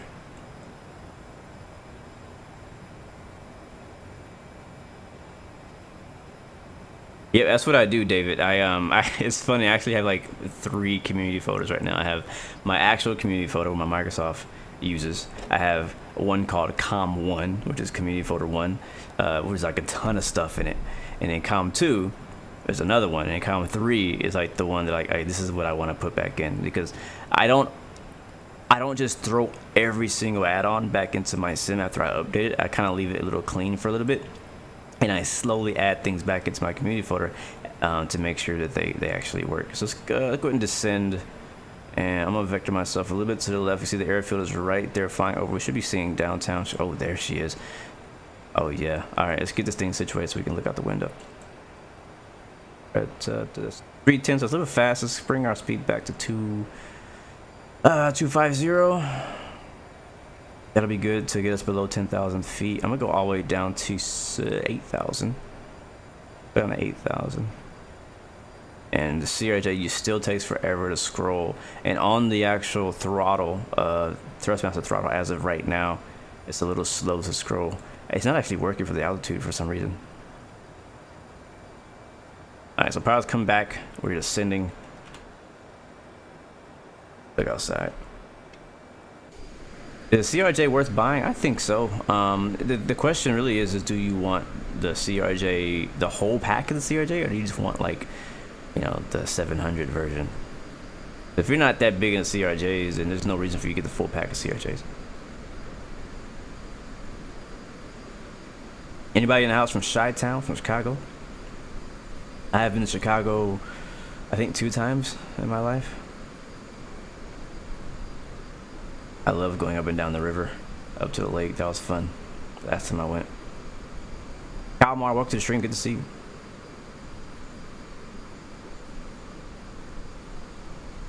Have I tried the AIG AI traffic for real traffic? I have not. I have not tried it. I've looked into it. I've considered downloading it. I'm still considering downloading it. But today we're trying out Aerosoft Simple Traffic, which is a similar thing. Just payware. So we'll see how it looks in Chicago. There's Chicago right there. International. It's a massive airport. Like I can't think of any airport that's like bigger acre-wise than Chicago. I guess actually Denver. I don't know if you guys know this, but Denver, the reason why their runways are so spread out is that they own all the land around Denver International Airport. And because they own all the land around it, nobody can build anything around the airport. That's why it's just empty. It's just nothing out there. It's just, when I was there recently, I was like, man, like, how is it possible that, you know, most airports like this one, like, you can see just houses, industrial areas, train tracks, all kind of things surrounding right around the border of the airport itself. But in Denver, there's nothing around it at all. Yes, I like Anchorage. I love how this, you know, I love flying freight in Anchorage. You see a plane taking off right there. Pretty cool. So again, like, look at this. So this is kind of like that simple traffic thing at work, because this scenery does not come with, you know, static planes around it. But looking down on it from above, this is my first time doing this, but looking down at it from above, it looks like a very popular airport. Matter of fact, I don't know where we're gonna park. I don't know if there's any empty spots. Which is gonna be interesting. I think I see a spot over there, but yeah. And again, I assumed that AI traffic does a similar thing too, but it's just kind of cool seeing actual, you know, population at an airport. It's not just a freaking zombie apocalypse out here. So, all right, it's time to land this thing. We are leveling off at 8,000 feet. I still haven't got my altimeter. Did somebody get my altimeter in the chat? Just a little bit more power in. Get the sound back up and get ready to land this thing and get on the ground so we can do one more leg, hopefully. I think, what do you guys think? Should we skip the replay to get the second leg in, or should we watch the replay and risk not having a second leg? Let's get all the way down to 5,000.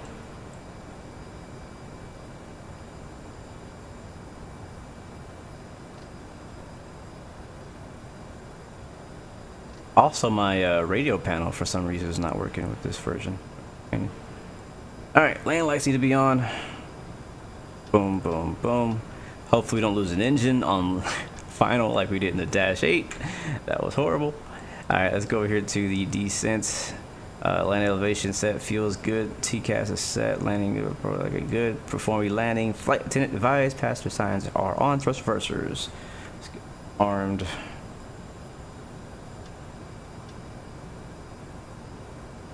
Landing gear, not ready for that yet. So other than that, we are good to go. We can probably fly it by hand from here.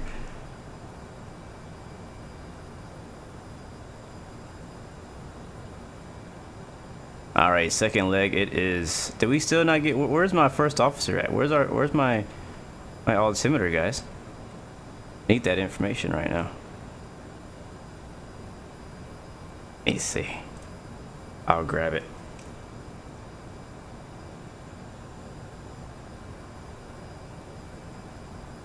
All right, winds in Chicago 140 at 10. Visibility is 10.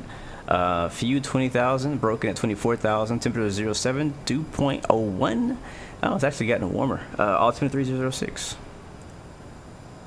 Drop that in here. We'll come out of standard. Let me. I don't know. It's been giving me a lot of problems. So we'll say 3006. All right, there it is. Our speed's coming back actually pretty nicely. I'm just gonna make a. Oh, we're not at 5,000 yet, are we? Yeah, we want to be at 5,000. So let's get down to 5,000. We're at idle on the power. I'll bring the camera back. I'll be using the throttle quite a bit here.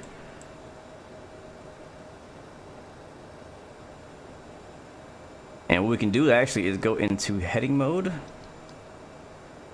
Okay, there's heading mode there.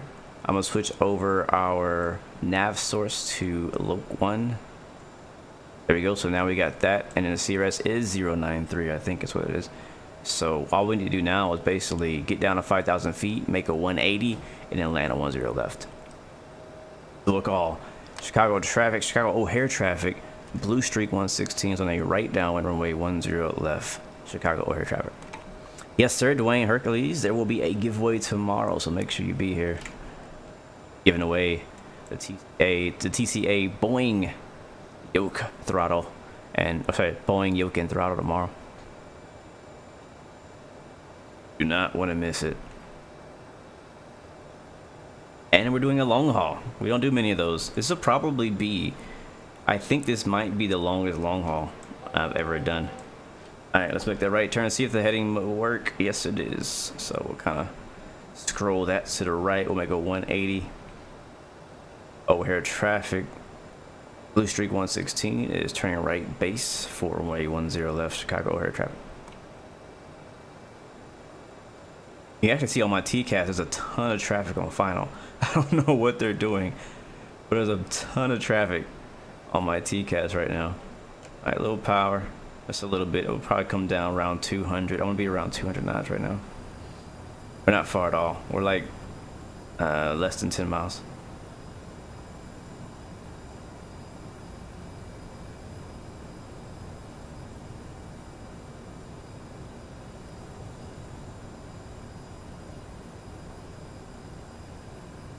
Power, power. Notch flaps. Turn coming. We might overshoot. Yeah, that's gonna be close. O'Hare traffic, base to final, 10 left. I'll go over here. Alright, there we go. Alright, and there's a field off our nose. If we want, we could use approach mode to help us out. I like to use it at least for some portion of my approach just to make sure that it works and that I understand how to make it work. But even if I plan to do a visual approach, if it has an ILS or like some type of special approach, I try to at least shoot the approach to make sure that, for one, the plane can do it, and for two, I even know how to activate it so that at some point in the future, if we have IFR and I need to completely be down here, I can actually get it done. So like you see here, it is actually working. We have the localized and the glide slope both armed and in there. We're actually 14.5 miles out. A bit farther than I thought, but we're already on the glide slope. So I'm pulling that power back. We're starting to gain speed. Traffic off our left. You can see them fly by here. Oh, two of them. Oh my god, it's busy airspace out here in Chicago. Alright, let's get it, guys.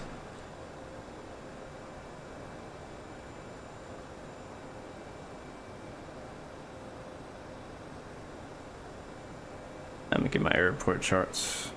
Got 10 left, we'll exit to the left. Ladies and gentlemen, we are about to land. Please remain seated until we have stopped.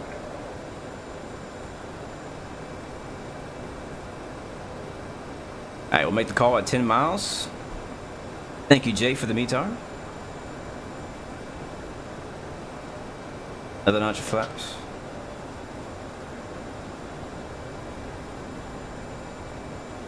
Alright, let's check the overhead. Landing lights on, nose lights on, logo lights on, seatbelt signs on.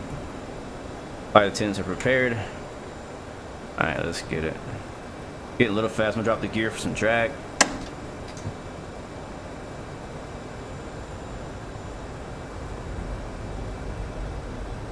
And I do have the reverser set up to work correctly, so as long as they're armed, and that they are.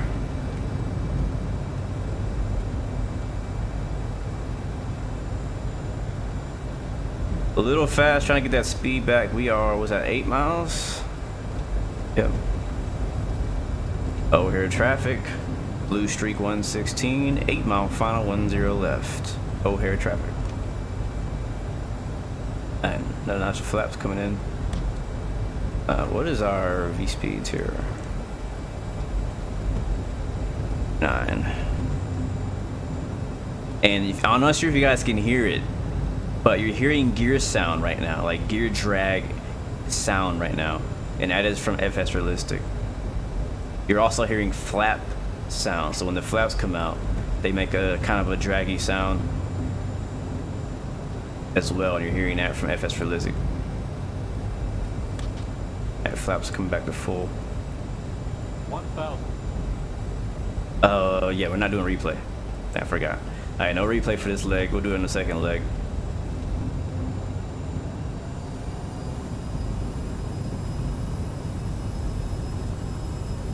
A little bit of a crosswind there, just a little bit, not too much.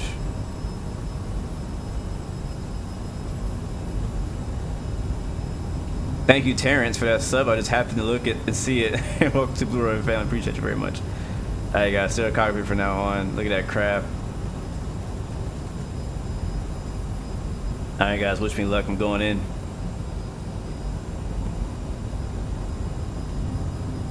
This feels about right around here, around, what's that, 135? 130. 500. Keep that power in, don't want to drop it in too early. Alright, let's have some fun. We'll drive it, we'll fly it ourselves. My aircraft.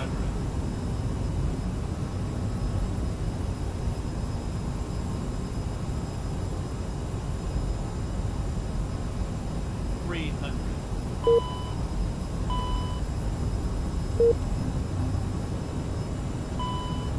200. I don't know what that is, we're ignoring it. Chicago traffic, this is November Charlie Sierra 777, number 2 to land on runway 110 left. Chicago traffic. 100. Little bumpy. 50, 40, 30, 20. Hold it, hold it, hold it. Yeah. Hold it, hold it, hold it, hold it, hold it.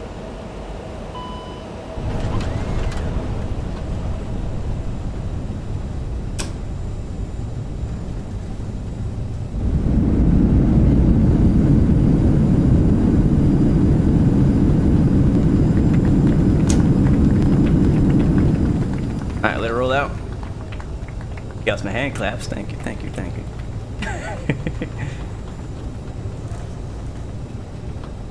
So I'm not sure if you guys noticed it. You might have to replay it back. Some people noticed it, not everybody would have. But there's actually a ground effect sound that happened right before we touched down. Not ground roll, but a ground effect. That's the effect that whenever a plane is landing, there's a cushion of air it's pushing down. It actually helps you flare, helps you land softer, and sometimes it makes, you know, a noise on certain aircraft. So there is actually a sound implemented from FS Realistic.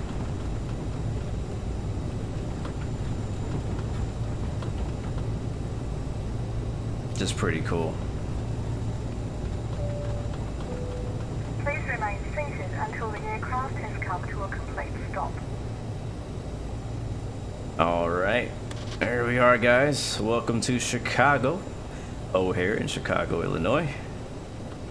Please stay in your seats until we get to the gate, guys. Strobe lights off, beacon lights on, and we'll get the APU power back up.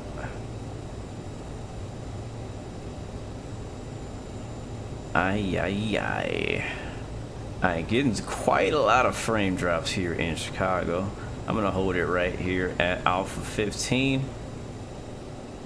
O'Hare traffic, Blue Streak 116 is clear of all runway taxi in the parking. O'Hare. Those thrust reverse sounds were loud as heck, weren't they? They were so loud.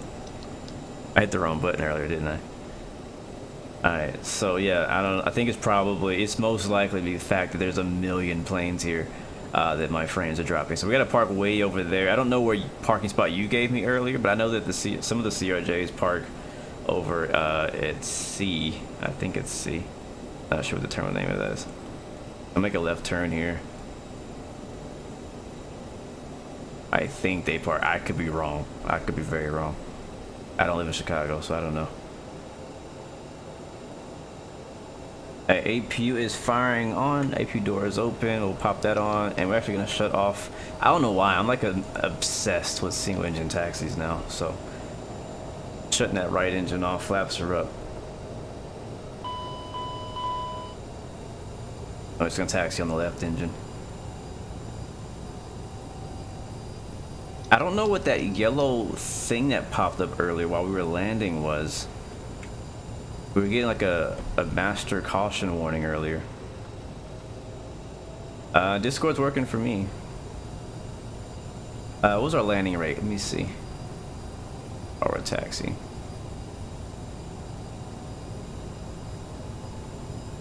You know what? We're just gonna park here. We're gonna keep it short, guys. We got another flight to do, and I'm short on time. So I can't spend all day taxiing today. We're just going to take this first spot that's available, which happens to be this one.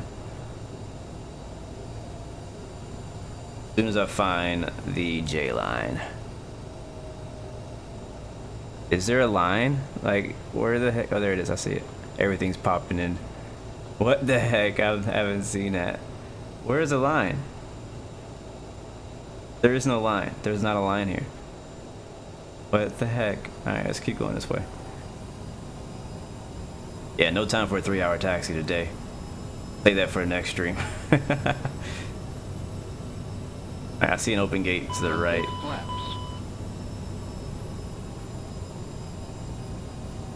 I already have the next flight plan ready to go, thankfully, so we shouldn't take too long. We'll be in and out. That's the thing about CRJs and Dash 8s. Like I try to be like fast as possible to go in and out. You see how it's kind of shaking a little bit? I don't know if you saw that. See that? That shake? That's FS Realistic. Is it realistic? I don't know. I highly doubt it actually shakes like that in real life. Alright, this is our spot right here.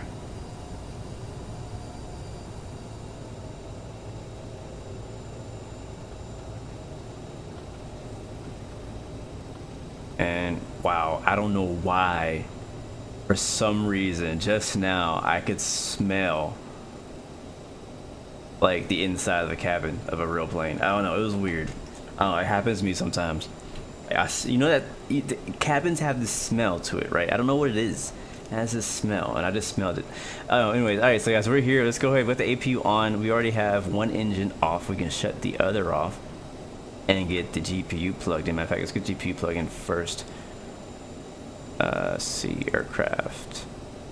Docks. Placed, ground power. Plugged in. And then we'll go ahead and shut the engine off.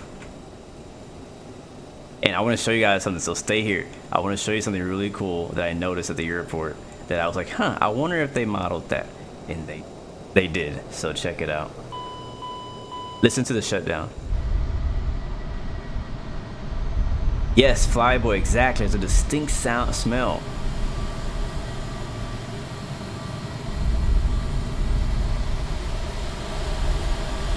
Is it off? Did I shut it off? Yeah, I shut it off.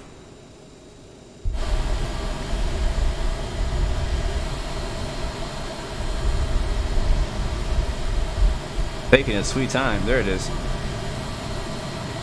We'll see if we can hear it. I'm not sure if we'll hear it or not.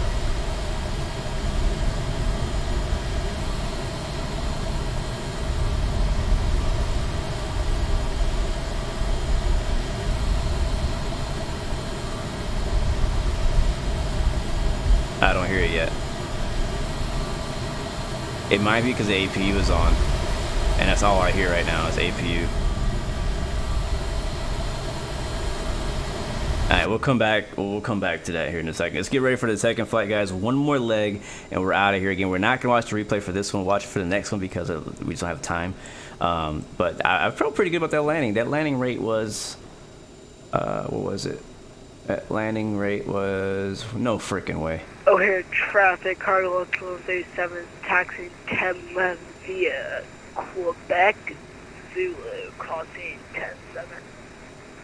What did you guys guess it was? Let me go back. Let me go back and see what you guys were guessing. Let's see what you guys believed in me. Let's see. I'm rewinding back. You said 169, 145, 69, 290.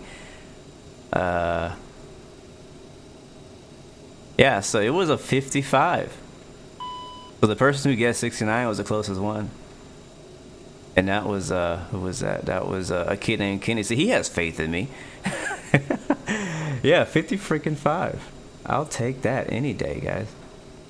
And the CRJ? Oh, yeah. Oh, yeah. All right, let's get ready for this next leg. And we'll get back out of here. So we've got, let's get the jet weight connected now. Engines are off right now. We're just on APU power. We can shut the APU off if we want. We'll leave it on. Jetway. But I want. And open the door. Ladies and gentlemen, the door is open. Yeah, I don't hear it, but I don't want to say what the sound is because I don't want to give it away. But I might just say what it is because I don't hear it right now. But I heard it before. And I think it's because the APU is so loud that we just can't really hear it. But even with the APU on, we should still be able to hear it. But okay, I'll just tell you. Basically, what the sound is, as we turn the land lights off, they're still on. It's like a, and the A320 does it too. The 321 has this sound as well. But basically, when the engine's spooled down, you still kind of hear the fan blade spinning. And it's not like a whoosh. It's not like a, it's like a scratchy sound. Like it's almost like the metal or whatever it is is like scratching against the edges of the cowling. It's what it sounds like. It's not actually what's happening, but it's like more of a scratchy sound that it makes. And I noticed the other day when I was flying this plane testing it that it actually incorporated that sound into the engine sound, so I thought it was freaking amazing. It's like no freaking way they modeled that. So, and it's something I didn't notice until I started working at the ramp. CRJ parks right next to us, and the gate next to us from Delta. And when they come in, I noticed that sound, and the same with the 320s. When they come in and they power off, you'll hear the engine as it spools down. When it's after it's already done, it's just kind of free flying. You'll hear that sound. Why is he barking?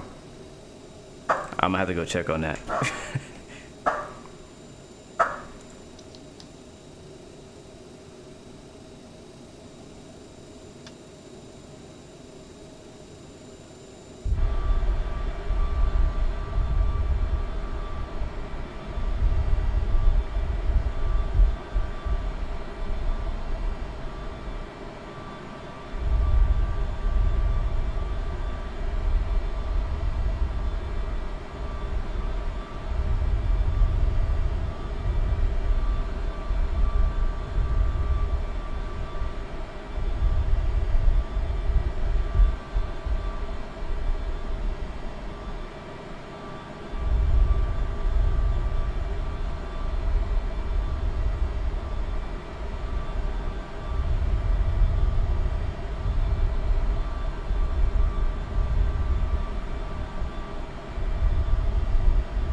Alright, sorry about that, guys.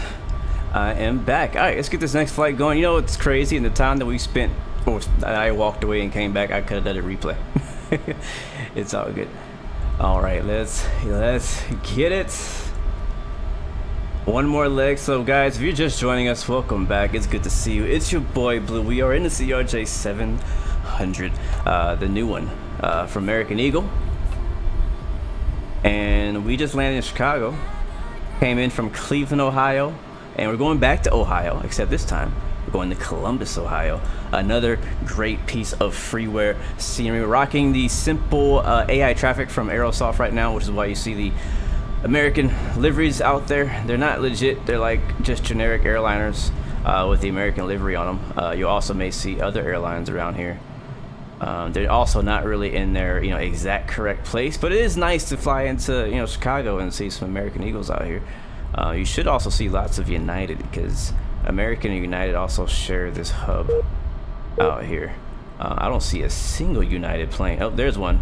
United CRJ, which is probably an actual person. I think that's a real person over there. But yeah, so we should see a lot more United planes here than I'm seeing. Right now it's all American, so they got it halfway right. But anyways, it's a very, as it's called, simple traffic solution. It's not perfect in any way, so if you feel that it's worth it for you, go for it. I definitely personally like to have some traffic at my airports. I hate being at an empty airport. That's not how airports are. Captain, all passengers have left the plane. Aha, we got here right in time. Alright, so now the passengers are gone, we can start boarding for our next flight. So let's hop in here, and we will start with ZFMC. I am gonna go into flight plan, put in our new flight plan. Matter of fact, I don't think I need to do that, because we already have one made. We're going Chicago, KORD. Let's see how fast I can make this happen. What time is it? Alright, so Kilo Oscar Romeo Delta, and then we're going to Kilo Charlie, what the heck is Columbus? KC, I don't remember what it is. Laptop open. Laptop. My laptop died on me. It always does. This is the worst time. I'm like, bro, I need you right now to do flight stuff, and you're dying on me.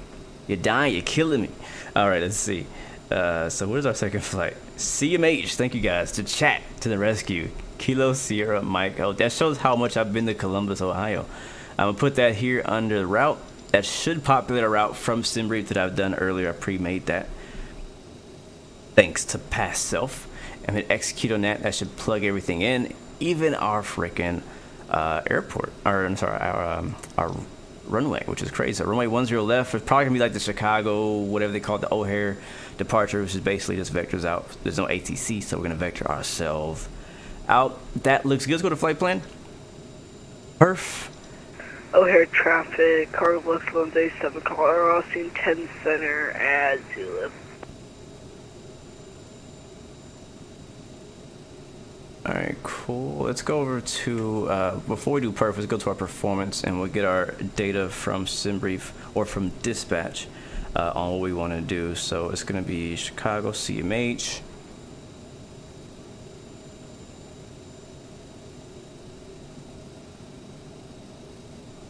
Current time. Generate. I'll make sure my right call sign's in here. We're going to be Blue Streak again. I love that call sign. Blue Streak. It just fits, man. Blue Streak 116. Love it. I love it. I thought I had music playing. What happened to my music?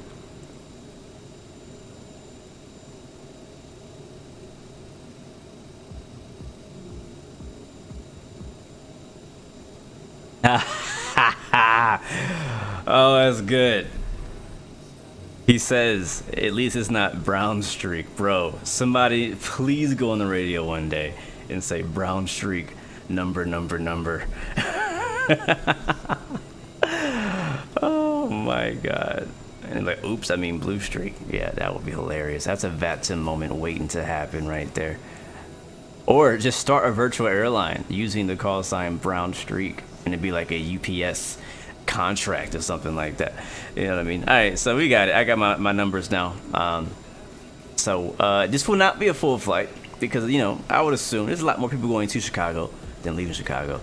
I like to have fun with the numbers, so we're gonna go with 55 passengers on this plane going to Columbus. No offense to my Columbus people out there, but most, you know, let's just be honest, more people want to go to Chicago than want to go to Columbus. I'm gonna click on here. And I said 57. Let's be nice. 57 there. Half the amount of bags and whatnot. So we do like 189. I'm just making up numbers right now for the sake of role play right now. So 189 bags, and then the back would do like 312. Like these are super random numbers, right? 312. I'm being exact today. Okay, I keep messing it up. What up, Michael Contra? Welcome to the stream. Or Contra, welcome to the stream, my friend. What gate am I at? I need to check. Give me a second, bro. Aren't we working together again tonight? 319, and fuel is going to be 7532. So 75. Okay, I need to really stop clicking everywhere. 753. No, 3, 2. Enter. All right, we are at gate. I have to go outside, don't I?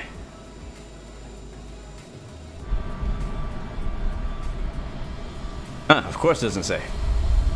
Because this is not payware scenery. This is handcrafted. I don't know, bro. I don't know where I am. Let's see. All right, the runway is there, and we are here. That's yeah, and Chicago's behind us. So that's where we're at, right here. I don't know what number it is. Sorry.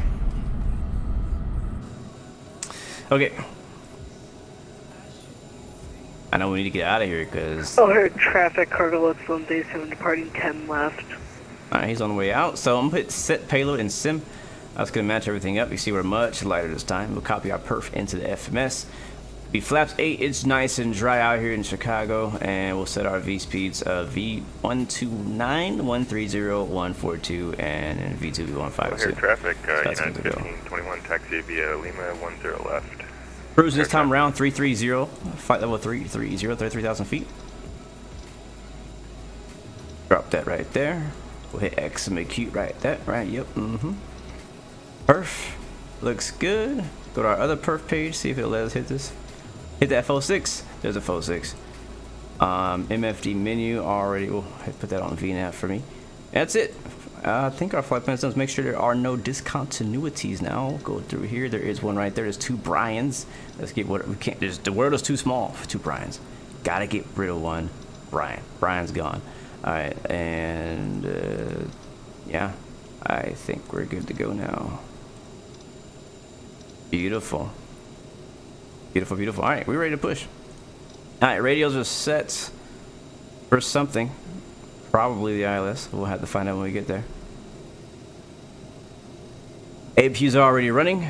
Ground power is connected, but we're not using it. So, sorry, ground people. And we go in here to our aircraft page. We'll get rid of the GPU. That's going away. We will also make sure that the forward cargo and aft cargo is closed, which they are. Let's go ahead and tell the pushback or the jetway to move away. So, goodbye.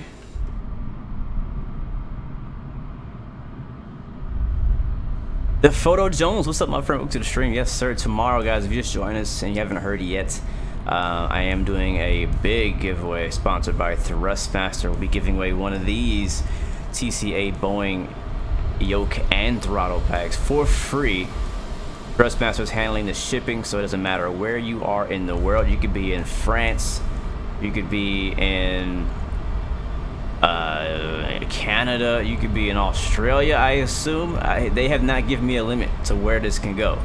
So one person will win this yoke tomorrow. $500. It's worth $500. So, and I love it. Again, my honest opinion is nothing to do with Thrustmaster sponsoring me or the stream, but I honestly do love it. I really do. Matter of fact, I'm surprised that I like it so much.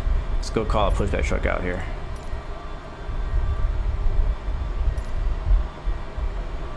It's exceeded my expectations so far. I'm gonna keep saying that because that's what I believe. Let's get the door shut.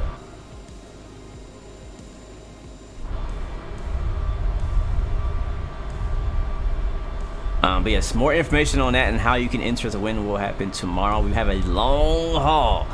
Oh boy, tomorrow. 8 hours Miami to London. Yes. We'll be flying over the East Coast on the way out there, hopping over the pond and into Paris in the 787 tomorrow. So it's gonna be a long, fun flight. Definitely come through at any point if you can. Just stop by and say hello. And no, I will not make you wait to the end to do the giveaway. That's not the plan. So just be there early. It'll be an early stream. We start early in the morning, going all day long. It's gonna be fun though. Looking forward to it. Hopefully Microsoft doesn't crash on it. So definitely, if you can't make it, be praying for me. Because I'll tell you, I might just flip all the tables and get a sledgehammer, go it right through my monitor if Microsoft crashes after an 8 hour long flight. I will be pissed. All right, guys, we are about ready to push. Let's go to our checklist for our before start. So landing elevation is set. Altimeters should be set from when we came in, 3006. If anybody in chat could check on the new altimeter, do me that favor. FMS is checked and set. IRS has been aligned. Radios are set. Takeoff briefing is complete. Clear to start checklist. Devices are off. APU is on. Electrics are checked. Takeoff data is set. Yes, it is. Doors are closed and locked. Beacon light on. All right. Yep. Fuel pumps are already on. I don't think we ever turned them off. Nope, they're still on. Hydraulic pumps should all be in the auto position, which is down. So boom, boom, boom. There it is. Park and brake. We'll go ahead and turn it off now. We'll do that once he's ready. So hit reverse. I guess he's not going to talk to us. And we also need to get rid of the chocks because they're still on. There we go. And release park and brake.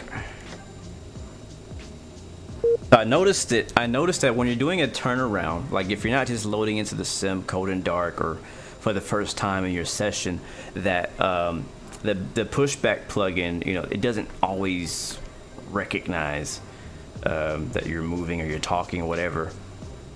I should say talking, but it doesn't talk to you when you do a turnaround. So we're using 10 left again for departure. We need to push back nose to the right and tail to the left. How do I like FS Realistic so far? I like it a lot, actually. At first, when I first saw it coming out, I was excited because I use XP Realistic on X-Plane. I've been using it for a long time, been really loving it. But I wasn't really sure how I was going to feel about it in Microsoft Flight Sim because of all the SDK limitations. But I felt they did a pretty good job with what's available and what's possible. Let's go ahead and hold it right here. And yeah, I like it much better than I expected. Again, I guess my hopes have been very low lately because I've been let down by a lot of games and a lot of add-ons lately. So like my expectations have like really plummeted, I guess you could say. Alright, stop pushback, please. And with this one, I mean, it's a good developer. But I think it really, to me, feels more like a sound pack more than anything. I know they do make adjustments to like some like an effect to give like a camera shake of, you know, look and feel, but for the most part it's more like a really good sound pack. And the cool thing is that it works with a lot of different, you know, planes. So you can use a CRJ, a 787, a Cessna, 1521 departing 10 left. Oh, air traffic. Alright, kill the music and we'll turn on the engines, guys. We are pushed back, parking brake is set, and we will start engine number 1.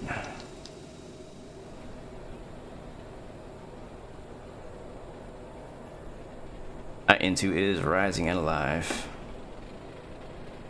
There it is. Here's the sound. Okay, I heard it inside. I didn't hear it outside.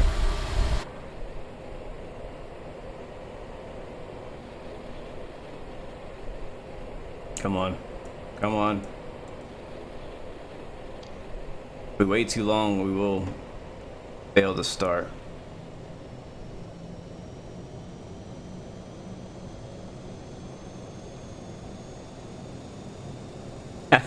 You were too busy watching anime. That's all good, man. Thanks for stopping by, my friend. What up, Birdo? Welcome to the stream, my friend. Good to see you. Pilot Sammy's in the building. I see, my friend. Welcome aboard, my good friends. Welcome back. Hopefully you guys are doing well today. Alright, engine 1 is still stabilizing. Ladies and gentlemen, please pay attention as we display the safety features and procedures of the aircraft in case of an emergency. I really hope we have enough fuel. We only have 2,000 pounds in each wing. That sounds like very little. In case of a drop in cabin pressure, breathing masks will drop. Alright, let's fire up engine number 2. Wait, you know what? We're not going to do it yet. We got a pretty long taxi. We're going to do a single engine taxi out. That's what we're going to do for this one. So in that case, we'll skip engine 2 and move on to the flaps. Flaps 8 for takeoff. And our after start checklist. So we need to make sure our APU is, I guess we could leave it on for now. Electric says check, take off. Data, actually this is a clear to start checklist. So we've already done that. After start checklist. Generators are on auto, yep. Electrics are good. Bleed valves are on auto, check. Packs are on, check. APU, on or off? We'll leave it on for now. Anti-ice on, nose wheel steering armed. Boom, there it is. Alright, taxi checklist, flight controls check. Let's do that. Let's do that.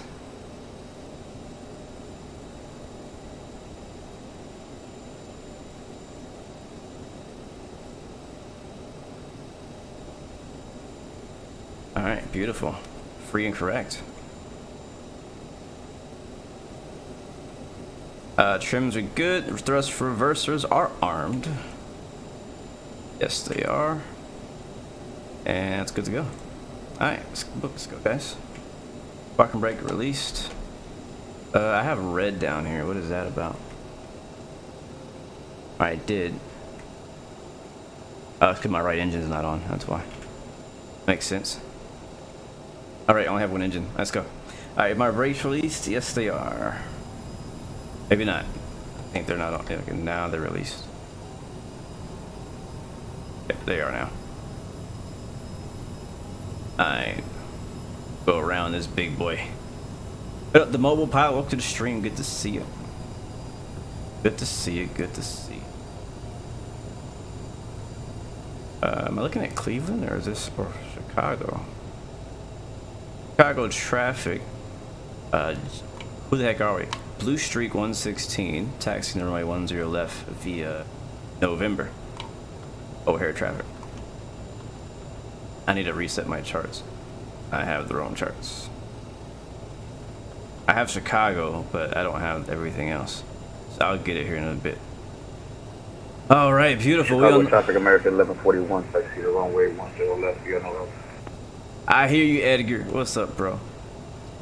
Speaking of that, I mean, I haven't really announced this. It's not really anything to announce. It's just something I did. But I am now officially a member of United Virtual Airlines and also American Virtual Airlines. Yeah, so why not? Thanks to the Flyboy, he recommended it. So I actually kind of like the way it's set up. It's pretty cool. I'll be flying the American livery a bit more. Gives me a reason to fly the American livery. Also gives me a reason to fly the CRJ. That's really the main reason I joined. Cause I wanted to fly I wanted a reason to fly the CRJ. Yeah, I'll have to make like a Nightbot link or something like that for you guys to for the airlines. Yeah, if you guys are interested. I might already have one for United Virtual. I think it's exclamation mark UAV, and I don't think I do. You know, don't even try that one. I don't think I made it, but I'll have to make one for you guys to help you out. I see. Yeah, we are taxiing on one engine. Once we get over to this next taxiway, we'll fire up engine 2. Engine number 241, taxiing to via the bottom. Is he turning around? Again, it's a generic airliner. It's not an Airbus. It's not a Boeing. It's a Boeing A320.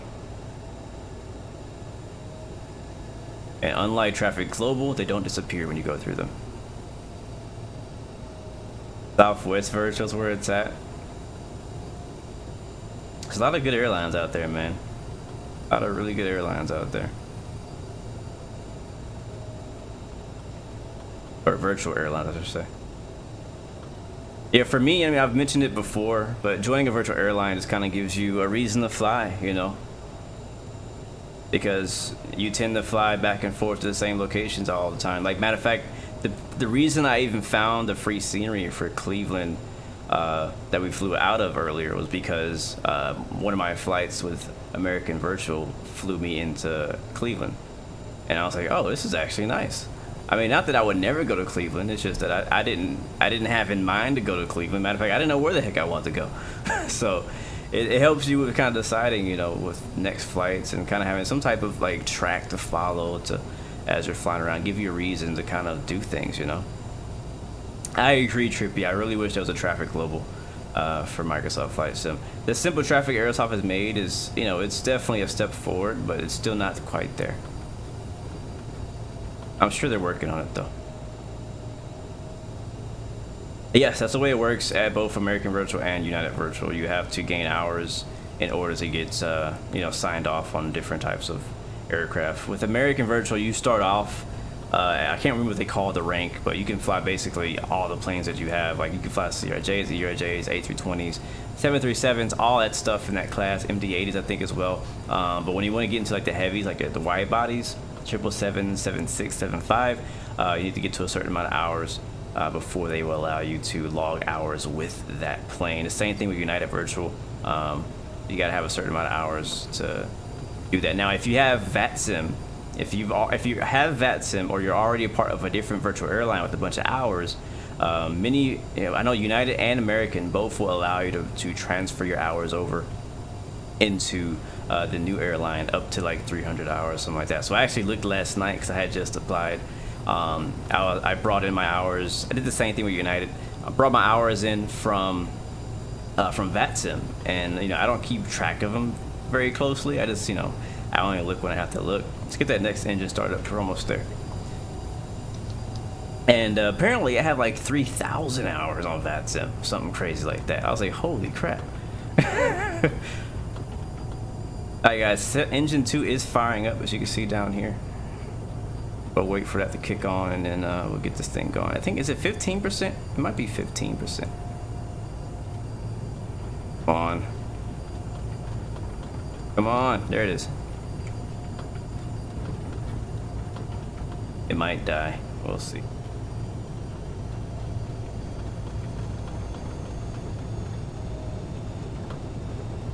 Can I fly that 777-300ER Emirates? It might be a while till I fly that one, to be honest. We just flew Emirates 777 a couple weeks ago, maybe a few weeks ago. We flew from, where did we fly? Cairo? No, we flew from Turkey, I think, into Dubai. It was a lot of fun. It's like a 3.5 hour flight. It was like a mini long haul. But that was in the 777 in Microsoft. But I won't be flying that plane for a little while. If we do a 777, it'd have to be an X plane. And I also don't really have any scenery over in that area right now. I gotta reinstall everything. All right, engine 2 is stable. We can now use both engines. Yes, that's what it was. Cyprus to Dubai. Thank you for a reminder. Yes, I agree. Virtual airlines are also great for group flights, but also streamers are good for those too. Join your favorite streamer on their group flights when they're flying. Good way to do group flights, or join somebody's Discord. But yeah, virtual airlines are a great way to do group flights. And it's usually like a very low minimum. So like maybe you were like, hey, I want to join a virtual airline, but I'm very busy. A lot of airlines will be like, hey, at least do like, you know, one flight a month, right? Can you? American 1141 landing up runway 10 left. Sweet, he's ahead of us. So if you can do like one flight a month, then you're good. You won't get, you know, you won't get removed for inactivity.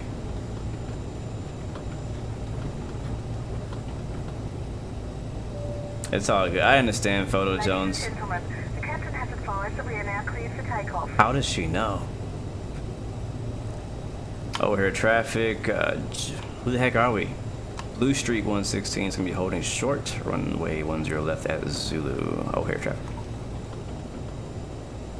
Also, I don't use it a lot, but right here you can actually use the little analog stick on the yoke to look around if you don't have like track IR or some other way of looking around. This just makes it easier not having to take your hand off. Hill traffic, American 1141 taking off for 10 left. Not having to take your hand off the yoke. Alright, so he's gonna roll out. Let's go ahead and get ready to go. So turn this on. We'll turn the land lights on. Recognition lights on. Belt signs on. Strobe lights on. And I don't think I'm missing anything else. Oh yeah, APU's gonna fire down. Fire turn it off. I think we're good to go. Reverses our arm. We're good to go. Alright, so over here traffic. Blue Streak 116 is going to be taking off on 10 left behind the departing traffic. Over here traffic. Are my brakes on? Nope. Why am I not moving?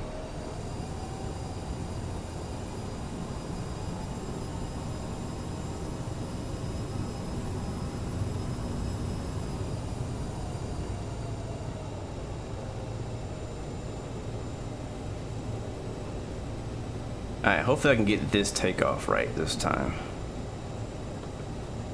Oh, here, traffic channel on the 241 is going to be holding Zulu for 10 left. We got traffic behind us and traffic ahead of us. Nice. Alright, he is airborne. Make sure you guys have your headphones on for this takeoff. It is time to turn it up.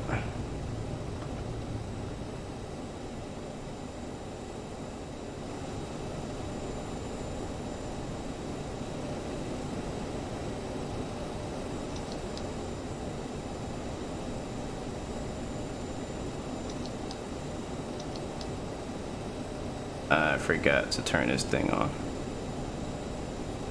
There we go.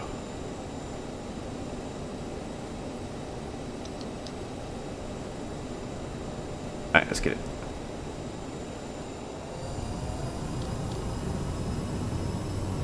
Update spoilers. Focus set. Airspeed's alive.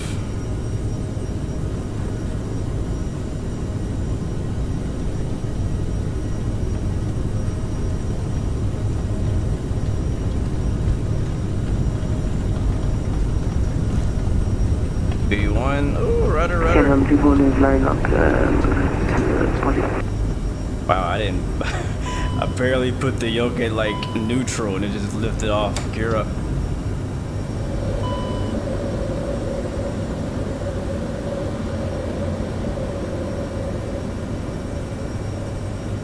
Alright, trim.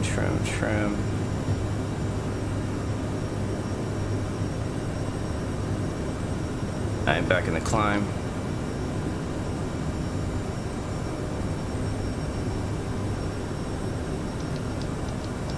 FMS 1.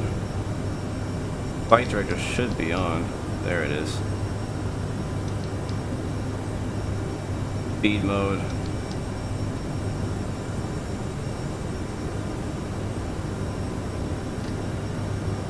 Flaps. Alright, we're going straight out. Thank you, traffic here, November 241, departing box 10.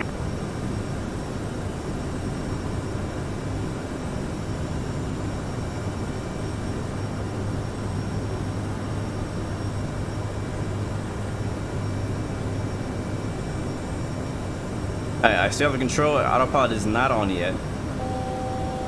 There's 5,000 feet. We don't really want to stop there. I just didn't set my altitude. That's on me. So I'm going to try to trim the aircraft for a climb while changing the altitude myself.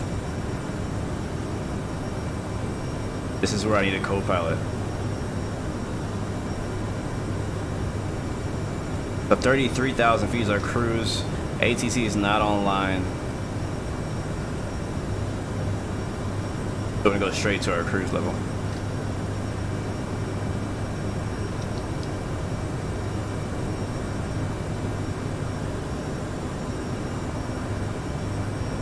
Multitasking.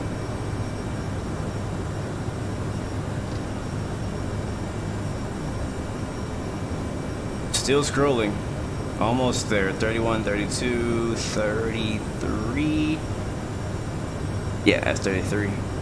I'm still gonna fly a bit more. I don't know. It's so hard to explain, guys, how old this yoke feels. And again, I've kind of explained in my last stream, but with like a honeycomb yoke or the Logitech yokes, any of the older yokes that have the pole sticking out of the back of it, going into, like, you know, a box or whatever. You know, you have a different sensation. You're going just straight forward and back. The roll is the same. It's just the pitch. You're going forward and back. Both you know, ways of doing it is very accurate. You can still do it, but when you're doing it like with this kind of yoke, the pitching, you know, forward is instead of going forward and back, it's more like lean forward, lean back, you know, because of the way that the yoke is set up down here. So it takes a little bit getting used to, but as you start flying, honestly, it just feels right. Let's go over here to our FMS page. Oh, we got traffic. Oh, like real close. I don't have visual in that traffic though. Oh, I think that's him right there. Alright, there's 11,000 feet. Autopilot on. I'm gonna climb out at 265 knots.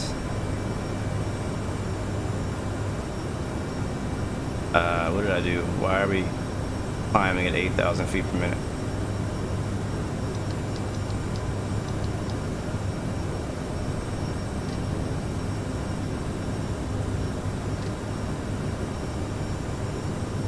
Alright, 265. The plane should pitch down.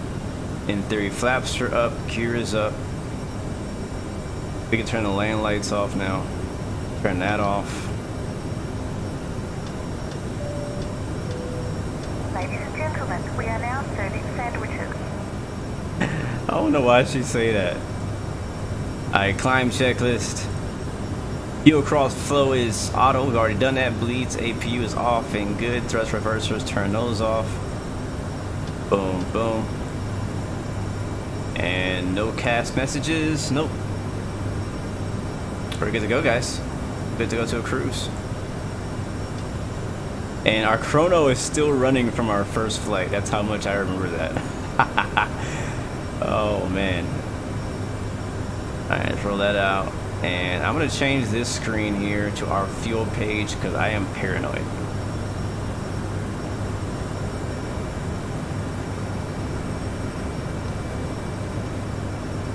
Yeah, 1800 on the left, 22,000 on the right. Because again, we taxied out on the left engine, so we have a little less on the left than we do on the right. But we should be good to go either way. So 30,000 feet set. Let's go outside and enjoy the flight. Might be a little loud out here. Let me turn it down first.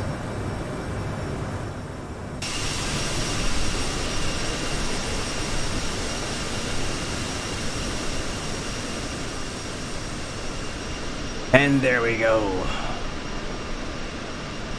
Airborne once again. It's sandwich time. Yeah, you can still see Chicago back behind us. You know, Pablo, yeah, I'll look into it seriously. You guys have been recommending it off stream, so I'll definitely check it out, man. Thank you guys so much. And for the rest of you guys just joining us, just taking off out of Chicago. My eyes have not been on chat. Sorry, it's been pretty busy. But just leaving Chicago, you see Chicago downtown right there off the side of the lake as we're climbing up to 33,000 feet. Next stop is Columbus, Ohio.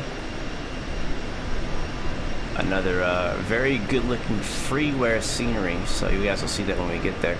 It's not very far out. Let me see how long our flight is. I actually forgot to set it up on SimToolkit Pro, so let me do that.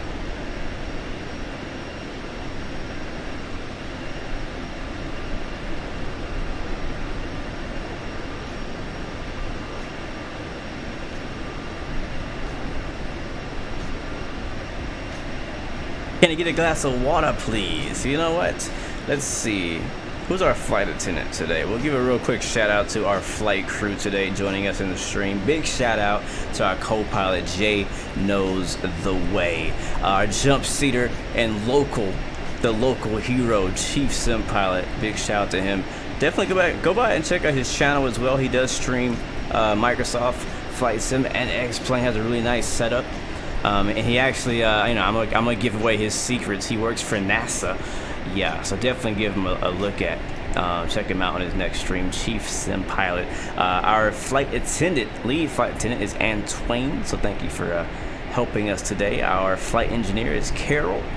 Our air marshal is a kid named Kenny, and our ramp agent is Ridge. So I got a really good, trusty crew with us today. They've been helping me out every step of the way, so thank you guys so much for being a part of today's stream as we continue for our second and final leg of the day.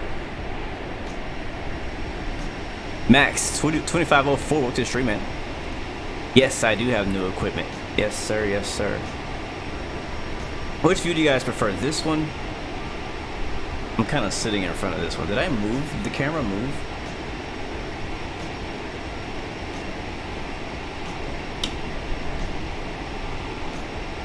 Or do you prefer the other one, this one here? Let me know in chat. We'll land with whatever one you decide.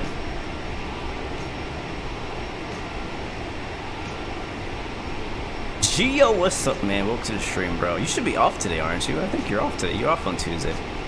My favorite aircraft in general is a 787 in real life. When it comes to airliners, I have to split it up in categories. I have to. My favorite airliner, my story stays the same. 787, favorite turboprop GA, King Air 350.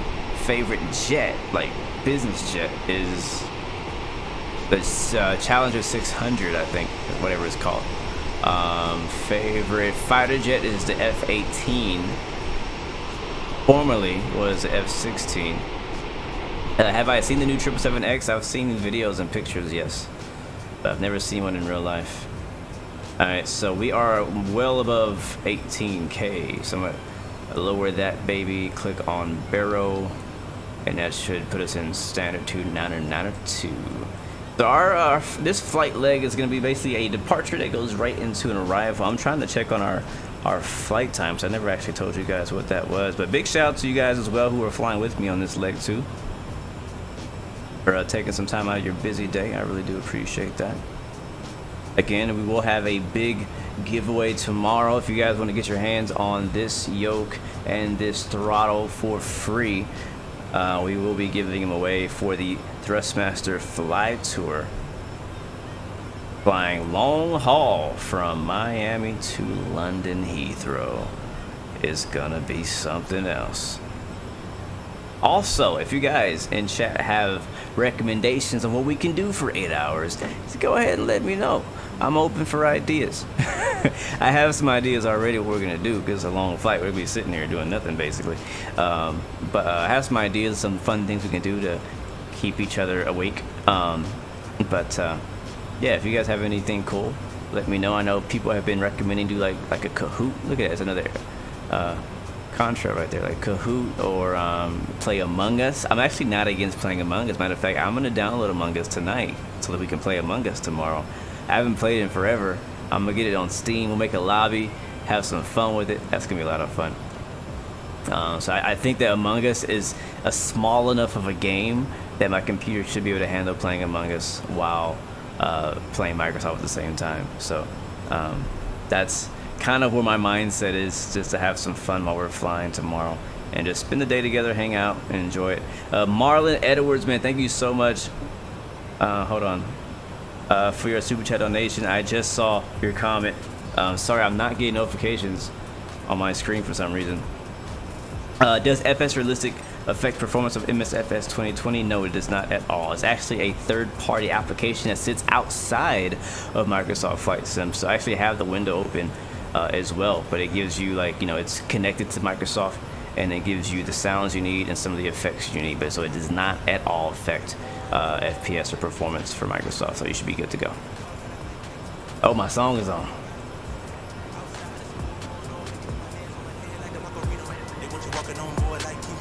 Gotta run it back. Yes, sir. Thursday, Reno patch, or no, the Microsoft patch with the Reno Air Races, and Sim Update 6, like 7 or whatever. I think it's a new Sim update as well coming out this week.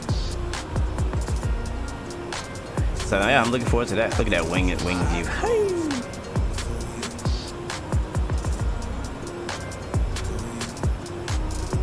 Yeah, airtime 43 minutes for this flight. Alright, let me get my charts ready. Oh, another contrail. That's so dope.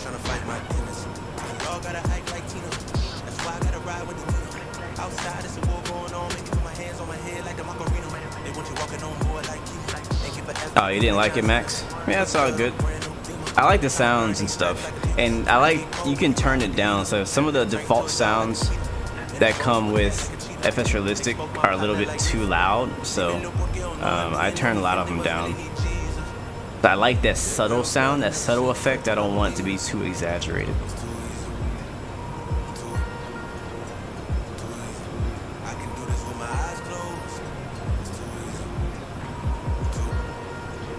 Man, I love the Navigraph app. If only it could do some of the stuff that like ForeFlight could do. It'd be money right there, man. I think we're expecting runway 10 right in Columbus today, guys.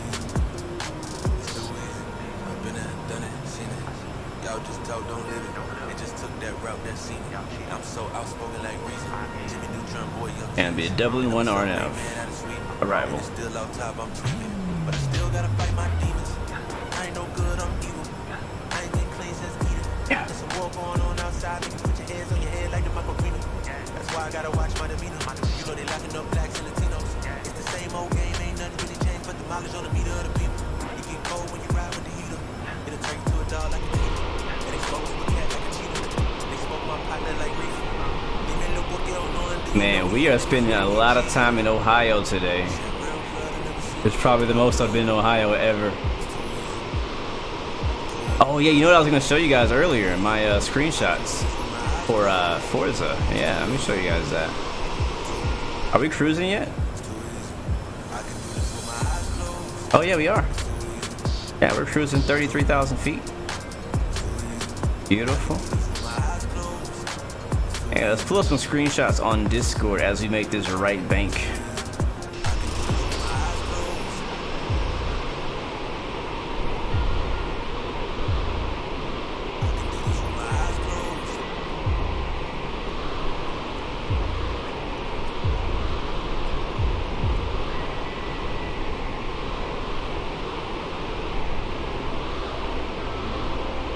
Oh, that's way too big. Jesus Christ. I just blinded somebody. Alright, hopefully there's nothing in there that you're not supposed to see. Hold on. I want you behind everything. There we go.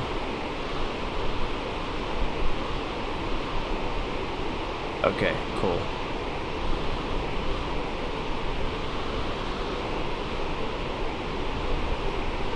Discord. Alright, so what I wanted to show you guys was some screenshots on Discord. Hold on.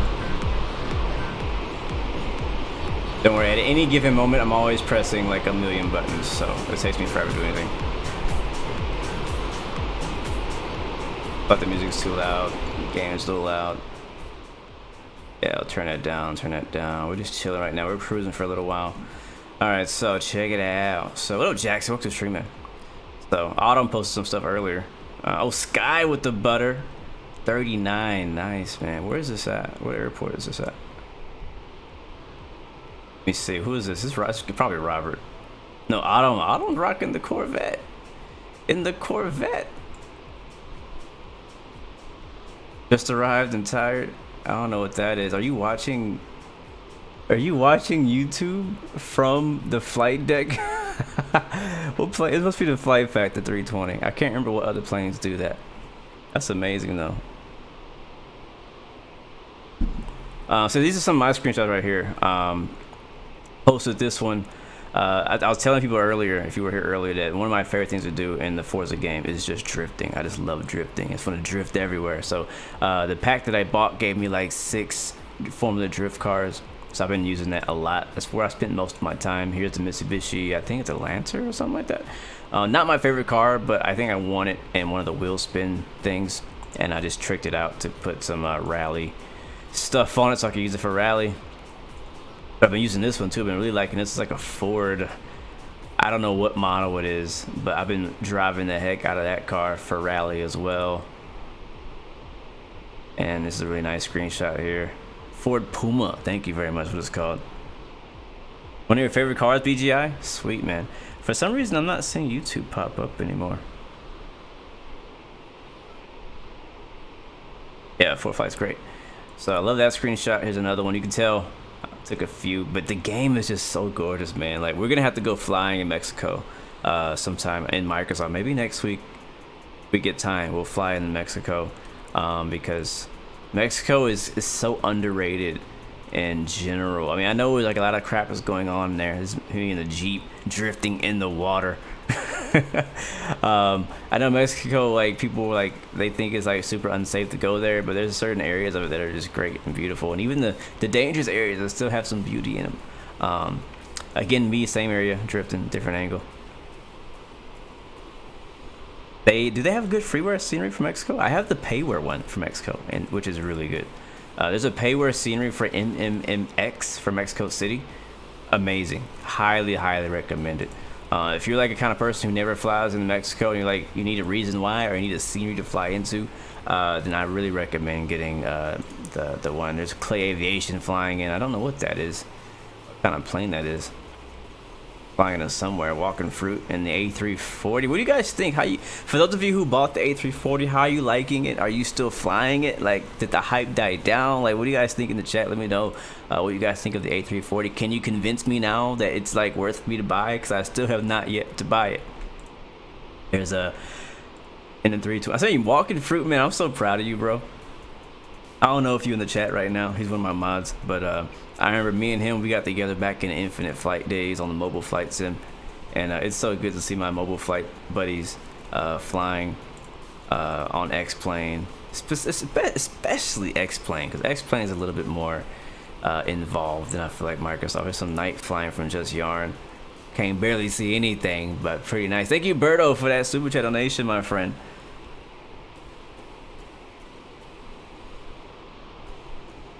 If you're not caught up in the shenanigans in Mexico, you're good, bro. Sounds good, man. Thank you so much for that super chat donation. But yeah, I want to head to Mexico.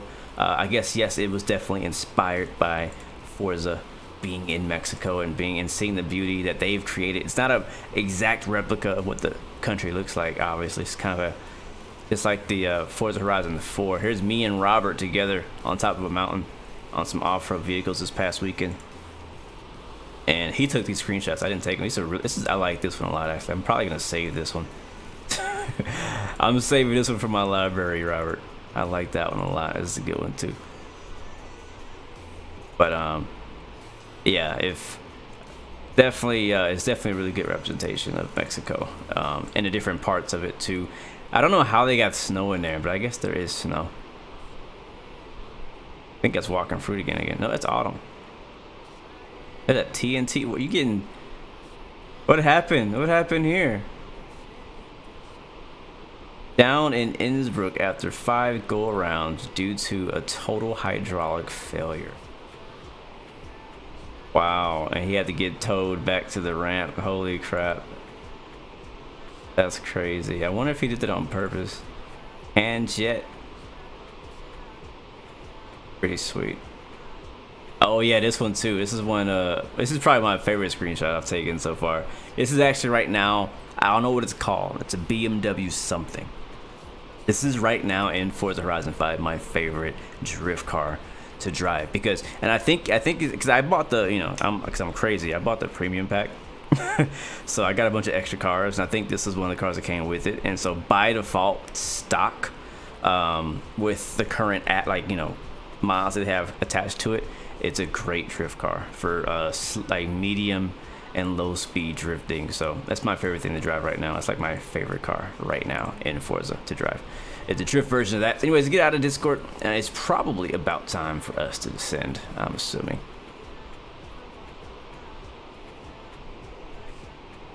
Let's go see. Top of descent in 11 miles. Yes, we are right here. So hopefully it doesn't make us descend too early. This flight went way faster than that first one. So about to descend into Columbus. I am checking out my charts to see if there's any altitude restrictions. We do see a below 23,000 feet there ahead of us. Oh, we already passed the top of the descent. Yeah, we should be descending already. So let's go ahead and get down, girl, get down. Let's go down to 7,000.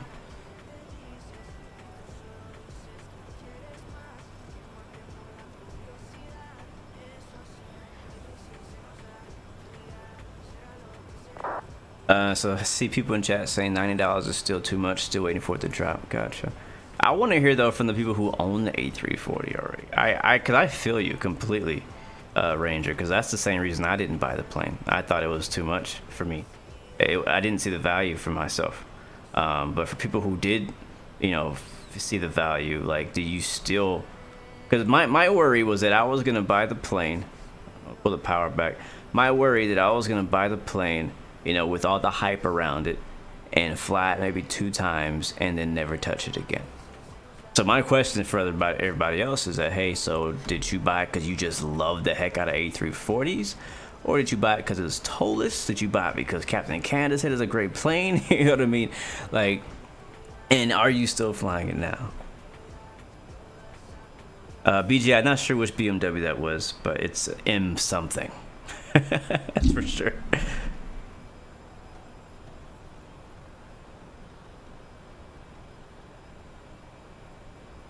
Yeah, I don't see the 340 dropping in price anytime soon, but it could. We have Black Friday happening right around the corner, guys, and it could definitely happen.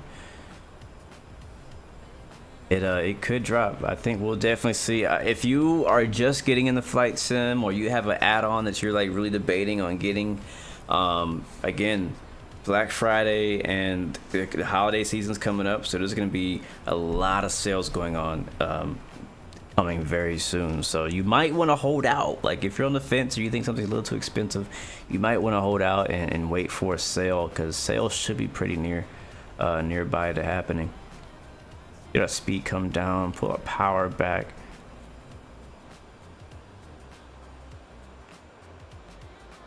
And maybe some of these new, like the I&I planes, I think those are definitely going to go on sale. I got the I&I A300 recently for a cross the pond sale. Because the Cross the Pond event happened, they put it on sale, and I was like, you know what, I haven't bought it yet, I've been wanting it. I've been putting off getting it. I'm going to go ahead and grab it while it's on the sale. Looking good on fuel though, guys. Oh, we got Contra right ahead of us. And I don't know why, again, my chat is not coming up. I'm going to have to reset it here on my map. I'm having to read it over here.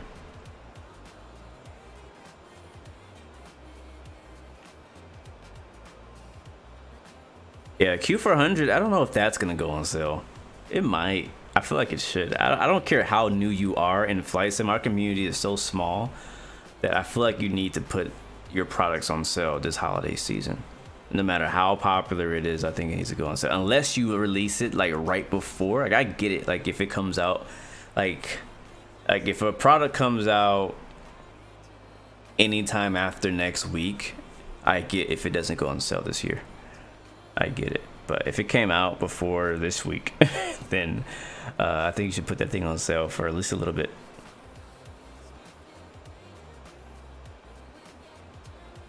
Yeah, everything should go on sale. I really should.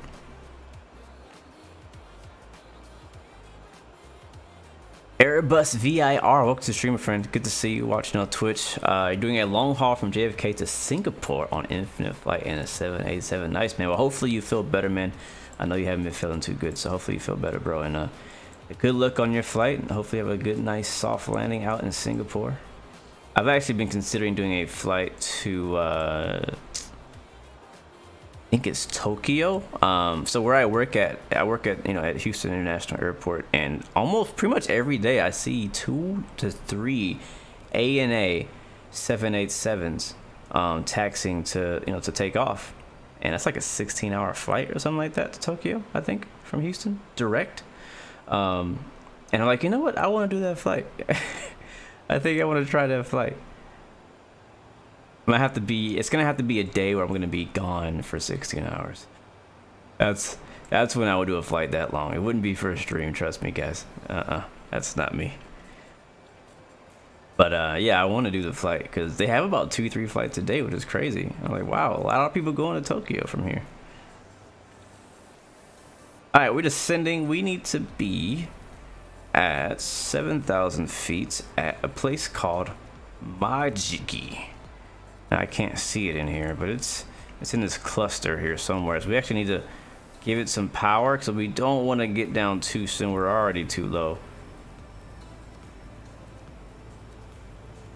We're descending on speed mode. You watched my United Q400 stream and it didn't go well. Yeah, it didn't go too well. Well, it was a good stream, actually. You know, think about it.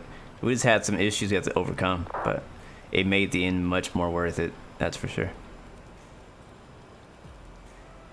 All right, trying to do some throttle management here. We're gonna bring our throttle back,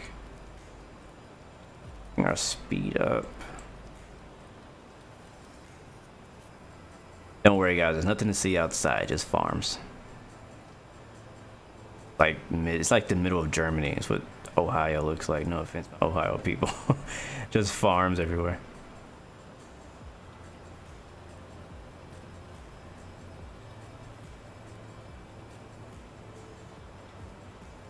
Yeah, I'm pretty sure the CRJ might go on sale too. And somebody was asking me earlier, is it worth it to buy the whole pack? And again, it depends if you like CRJs. Like, I mean, for me, if I didn't have the CRJ already, it would definitely be worth it for me to buy the whole pack because I like CRJs like that. Like, I like them in the sim, right? I already had the first CRJ pack, so it was just easy for me to buy the extension because it's like $15 or something like that. It wasn't very expensive, and the plane by itself already is not that expensive. I'm not sure how much the whole pack is. You guys have to let me know, but yeah, it just kind of depends on if you see value in it. Like, because the same person who likes the A340 was willing to pay $90 for A340 may not be willing to pay whatever it costs to buy a CRJ, right? So it really depends on you, and it's really hard to say if it's worth it. Because for me, yeah, I think it is worth it, but it depends on your style.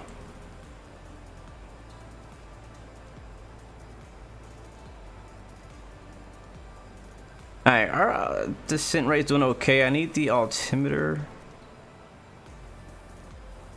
Yeah, we're flying to Columbus right now. Columbus, Ohio.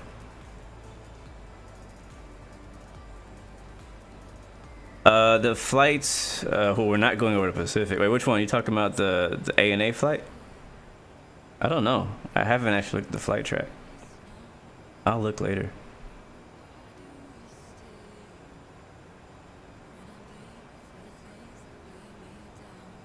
Would the CRJ be a better buy, more IFR capable than the FS 2020 CRJ? So are you comparing the current CRJ for X-Plane to the Microsoft version of CRJ, or are you comparing the new upcoming CRJ coming to X-Plane to the current CRJ on Microsoft? I'm not sure what you're asking, Ranger, so if you could rephrase that, let me know and I'll see if I can answer it.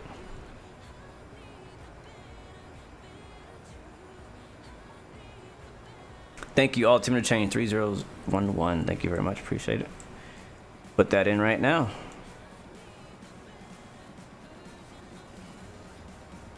$3011.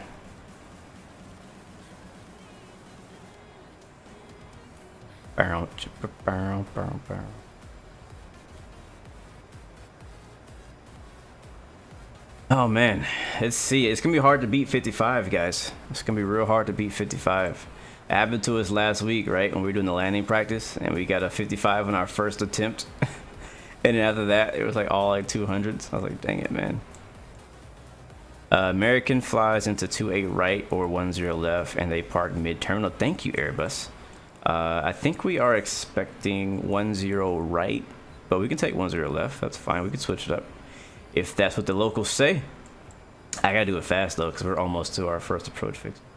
So arrival 10 left. I don't know what that means. Okay. All right, don't screw me up, Mr. Ohio. Come on, man. I'm trying to see things. 10 left. Let's do a MIDI. I execute that. All right, here we go. Thank you very much. This is why I like you when you guys, if you like actually live in the city, you can tell me like, hey, this is where they land, or this is what they do. All right, here comes 10,000 feet. Let's switch up to 250 knots. We don't want to be speeding. So if we move our speed knob up to 250 knots, the plane should pitch up, hold the pitch until getting down. I'm gonna shut the music off and turn the sounds back up, and when I put the speed brakes out, you will hear the FS realistic sounds.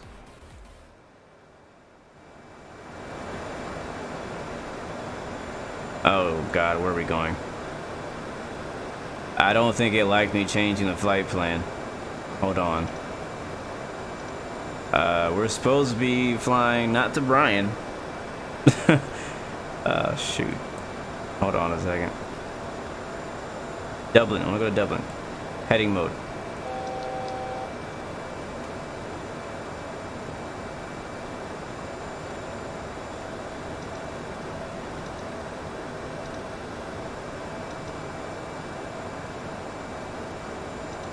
There we go. Yeah, so what happened was when I adjusted that flight plan, instead of it just making the amendment to the flight plan, the plane wanted to go back to the beginning of the arrival. And that's why the plane started banging to the right like that. So I'm using heading mode to manually turn us back in the direction. I'll turn nav mode back on in a little bit.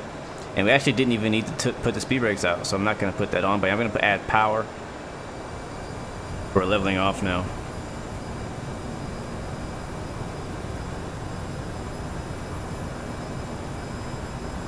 Alright, here we go. You can see all the blue diamonds in there, all this traffic around us right now. And we are below 10,000 feet. Land lights on. Land this plane. Alright, so instead of 10 right, we're coming in on 10 left, which is the shorter runway. We got 8,000 feet. That's plenty of runway. And we also need to make sure that our radio is set up correctly. So I'm gonna go down here to our FMS, go to radio, and make sure that we have not it, hold on. Yeah, 109.1 is a frequency, and the CRS is gonna be 101. So we'll check that once we actually get on the approach. So right now we're at 7,000 feet, which is, I think, okay. But we're still at the end of our arrival, and 7,000 feet is plenty. We'll go down to 5. Hold on.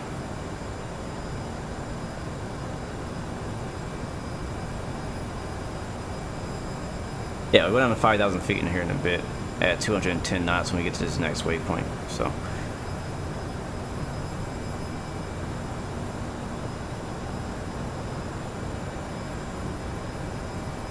Yeah, we're all right. We're good. We're good. It didn't like us making that change.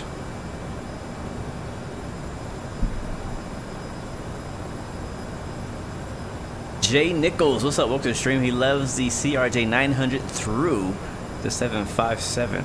Your favorite. Nice, man. No, you're all good, Ranger. I'm not an X-plane right now, man.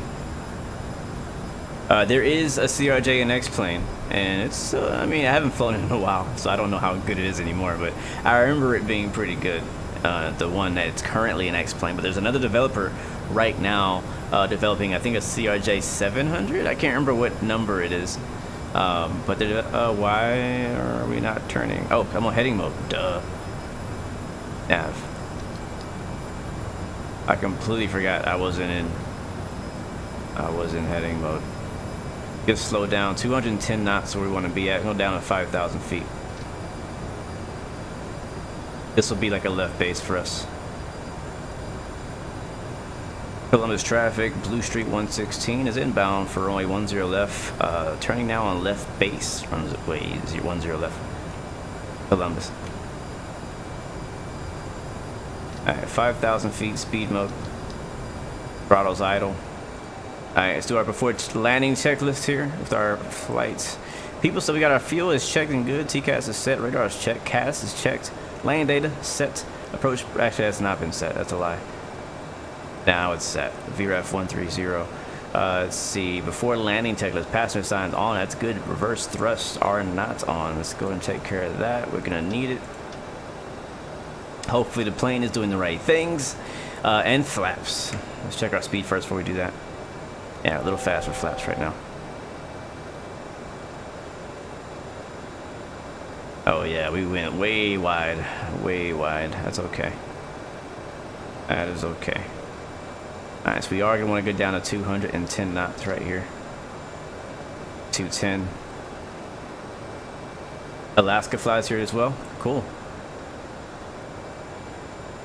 And about what time will we land? In about 5 minutes.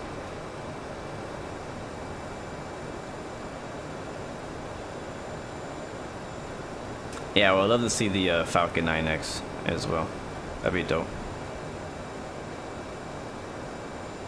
And you know what I'm going to do? I'm probably going to fly the majority of this approach by hand. I want to get some good practice in, even though this is not going to help me for tomorrow when we got to fly a much bigger jet. We'll be flying a 787 internet tomorrow's flight.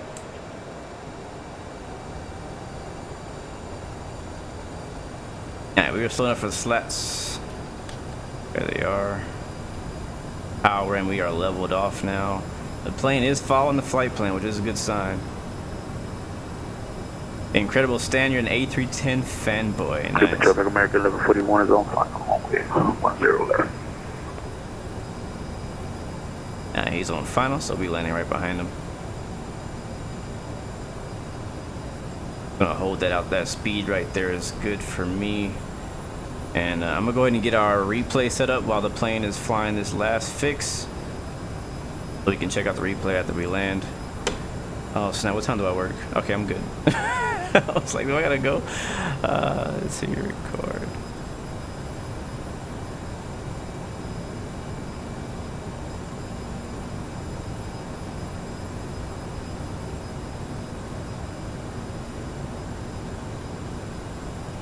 Alright, replay is recording. Please don't crash. Oh, you scared me.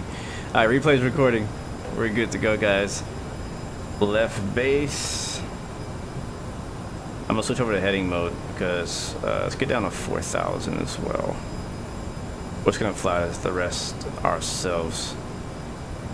Yeah, let's come out into heading mode, please. Switch our nav source to ILS. Just for reference. There we go. Alright. Oops.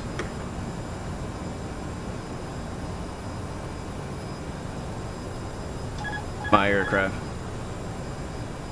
Columbus traffic. Blue Streak 116 is left base to final runway 10 left, Columbus.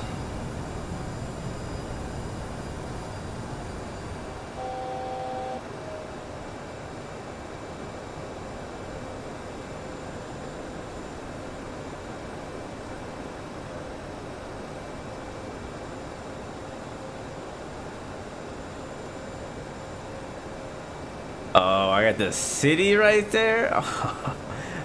I love it when the airport is actually close to downtown.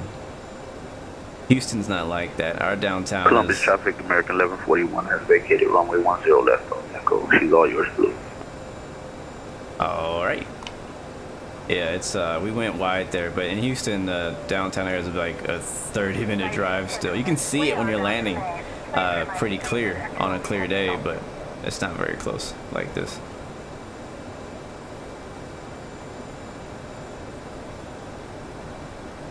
All right, we're looking okay. Trim it out so we have to hold the throttle, the yoke so much. But we're basically right on altitude.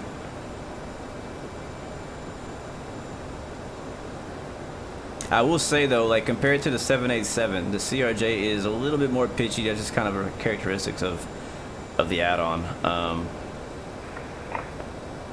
But the yoke feels good. All right, guys, I'm not looking at chat, so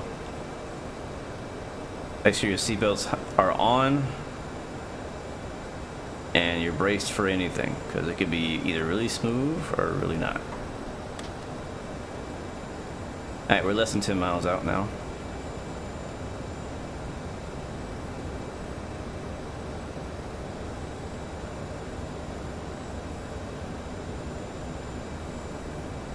.180 knots. Little bit of power. Oh, look at that crab. Holy crap, that's a crosswind.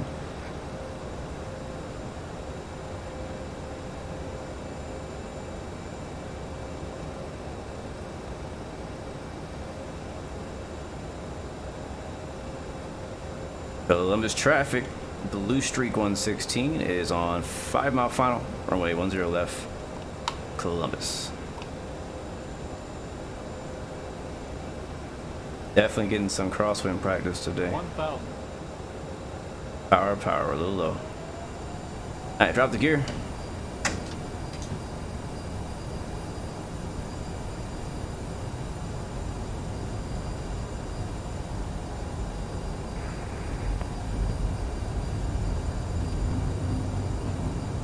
Wow, you can hear it coming out. Little low in approach.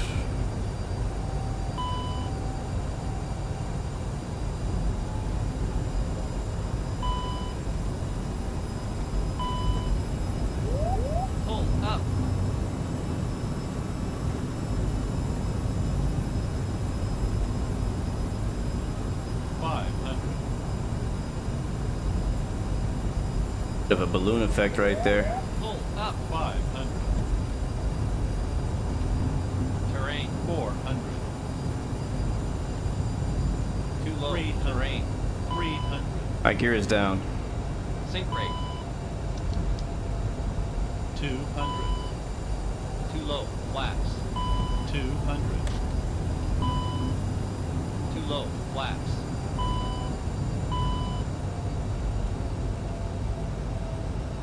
Alright, that flap just screwed us up. Those flaps just screwed us up. We're going around.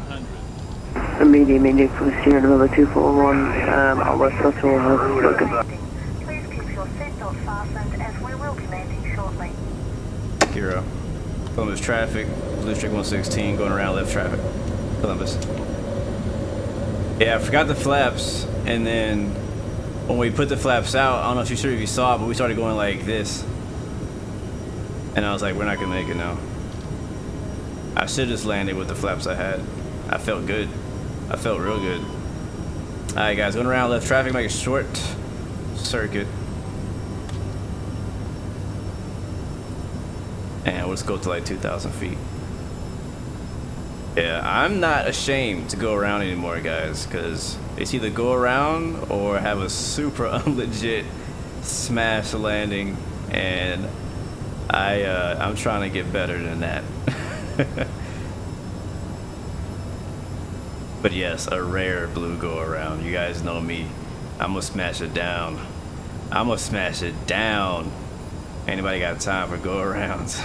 That should be a song. Oh wait, there is a go around song. Alright, left. It also, the cool thing though about doing this go arounds, it gives me a chance to really get a good hand on this plane. You know what I mean? And really fill it out, because I feel like what happens is we do takeoff, we do landing. You know, takeoff is extremely easy, and then we cruise for 3 hours, and then we land. We don't really get any, you know, any really good hands on time, because we're on autopilot the majority of the time. So that's the good thing about going around, is that you can actually get some more, I guess, experience with flying the plane. There's an aircraft right off our nose right there. We'll call our left downwind 10 left. Columbus traffic, blue streak 116 left downwind 10 left, midfield. Columbus.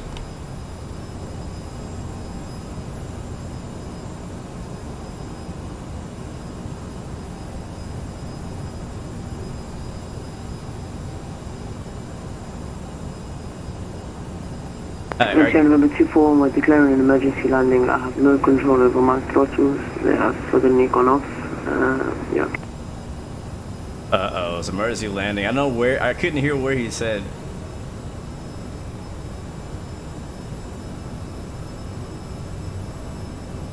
Last call, where is your location?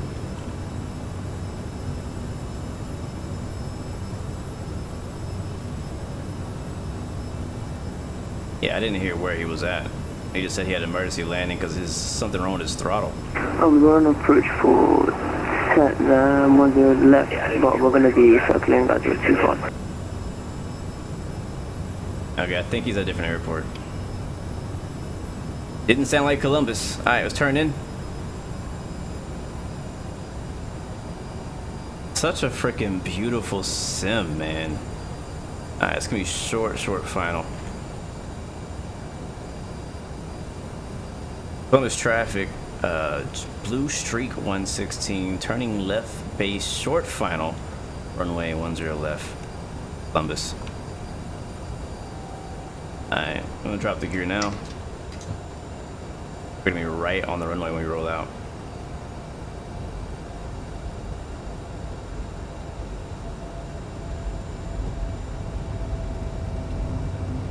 Alright, nose up, nose up, nose up, nose up, nose up. Power, power. Real tight turn. There we go. Roll out. A little sharp there. Here's a turn around left. 1,000. Not too much power.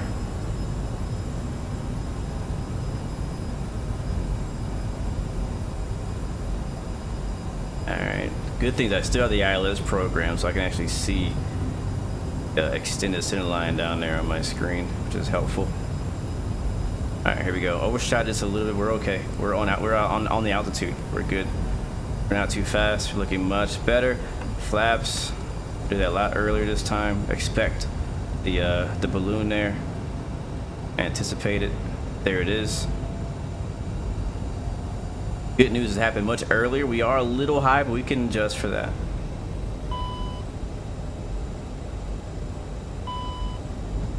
And we still have that crosswind, so let's not forget about that. Channel number 241 is on approach for 10 right.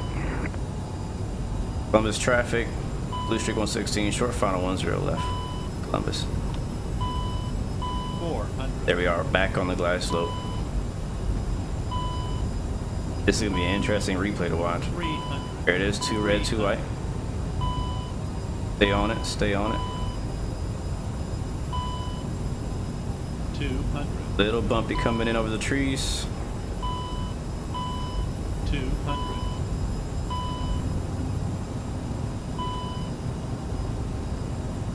Don't be too aggressive on the pitch, don't need to be, it's very sensitive. 100. Low, okay. We'll float it out. 50. 40. 50. 30. empty. Hold it, hold it, hold it. There's a ground effect. And touchdown. Rudder. First thrust. And we'll exit to the right. Watcher. Alright, I can breathe now. Aye, aye, aye. Alright, we'll take Echo 3. There's no high-speed exits on this side. That was gonna be a sharp 90 degrees, so we're gonna have to manually brake. And ladies and gentlemen, welcome to Columbus, Ohio. We did it! Again, guys, we have a big giveaway tomorrow. We're giving away all of this right here. This Thrustmaster yoke and throttle set is going to be for somebody completely for free. Doesn't matter where you live in the world. Thrustmaster is sponsoring it. They're taking care of it. So definitely come back tomorrow. We'll be doing a long haul from London to, from Miami to London in the 787 on Microsoft Flight Sim. That's going to be crazy. So come back tomorrow for more information on that. Columbus traffic, Blue Street 116 is clear of all runways, taxi to the ramp. Have a good day. Columbus. Sweet. That was good. That was good. London controllers in the building. What's up, my friend? Good to see you. Matter of fact, guys, make sure you guys stop by his Twitch channel. If you haven't freaking heard of him already, you should have. But definitely give him some love. He did his. He was a first leg. He was a headliner. That's how you say it? Is it headliner? No, I don't know if I say it. Anyways, he was the one leading off the flight tour for Thrustmaster, and had a great flight. I think he flew London to like Canada or something like that. I don't actually know where to park, so we're just gonna go around here. Again, this is completely free, freeware airport. Oh my god, my socks are slipping on my rudder pedals. There we go, we'll take 56. Alright, there we go. Nice short taxi. Now we can watch the replay. Alright, sweet. Parking brake set. We made it in one piece. I'm not going to shut the engines off. Number 241 will be parking next to the CRJ. Alright. So that we can make sure that we still have engines in the replay. So I don't know if that's going to work or not. So we'll have to see what happens. Let me make sure. We'll do a real quick post-flight walk around. Make sure we didn't break anything. Yeah, London controller flew from Heathrow to Montreal. Busy day out, I bet it was. Yeah, the airport looks a bit unlegit. Southwest over here. This is, again, freeware Columbus, Ohio. You get it from flightsim.to. KCMH. And he's flying an A340. Are you really in an A340? Is that really what you're flying? I'm using Aerosoft Simple Traffic. That's why you see like traffic at all in the first place. But I don't know if it's the right traffic. It's probably not. I think Airbus is telling us right now that it's not the right traffic because he lives here. But the airport itself looks pretty dope. And it's free. You can't beat free, man. Free 99. Free 99. I got Lane Aviation over here. Got I don't know if that's the real tower. I have no idea. I've never been here. Got downtown Columbus over there. I love seeing the skylines off in the distance of these airports. So did a pretty good job, and you know I'm pretty sure he's still developing this. I'm personally, I need to get my act together and start finishing up my home airport myself. I said I was gonna make it, and I've been starting on it, and I've been working on it forever. So I need to get mine together. It ain't got to be perfect, and just give you guys a good version, something to fly into here in Texas. That's a nice hangar over there. That's pretty cool. Alright guys, let's check out this replay, see how we did. Our landing rate this time around, highly doubt we beat our first landing, which was a 55. But you know, I can't. Yeah, I'm not gonna. Yeah, I'm pretty bad at setting the bar high and not meeting it later on. Let's see, we got a 170. I'll take that. I'll take that. We got a 170 for this one. So let's go back. We're using Flight Control Replay. I've been using them for a while. It's a an application you could use to get replays to work in Microsoft Flight Sim. Yeah, I don't know if it's gonna pop up there, But thank you so much, Captain Chemtrails. You the freaking man. Thank you for the super chat donation. Says good decision on the go around. Good stream. Glad they got to catch a landing. CRJ lives matter. Yes, CRJ lives matter. Oh my God. Yes, they apparently do. But thank you, man, so much for that super chat donation. I really do appreciate that. But all right, so enough talking. Let's watch the freaking replay. You guys are so much fun. Hope it's saved. Let's hope it's saved. Save. I'm pretty sure it's saved. CRJ. We need to make a t-shirt that says CRJ lives matter. That needs to happen. ASAP. Alright, let's run it back, guys. Load. Speaking of replays, apparently I heard that Microsoft will be releasing a replay thing in this next update. If that's true, I have no idea. But that'll be pretty interesting. I wonder how their interface is going to look and how broken it's going to be. Yo, Peru, what's up, man? Welcome to the stream, bro. All right, let's fast forward because we took a while to get there. All right, we already know what happened on the go around. We're gonna skip that part. We'll do it here. Here we go. All right, here's a short turn, short left. The short left final.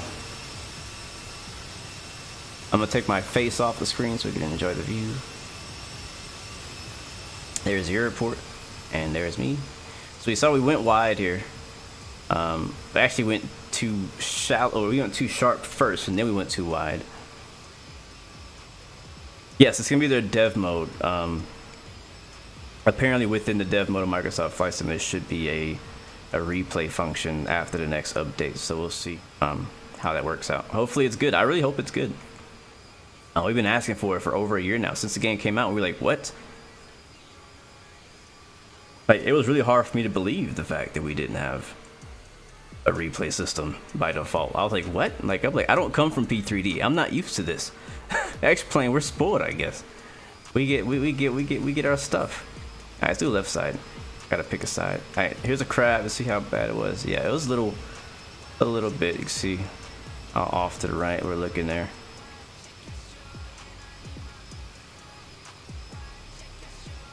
Yeah, good job. Whoever made this airport completely for free. Great job, man. I'm not going to name any names, but there was someone who made my home airport recently for payware for X-Plane. And I was quite disappointed. All right, here comes the landing. See how we did. Let me know.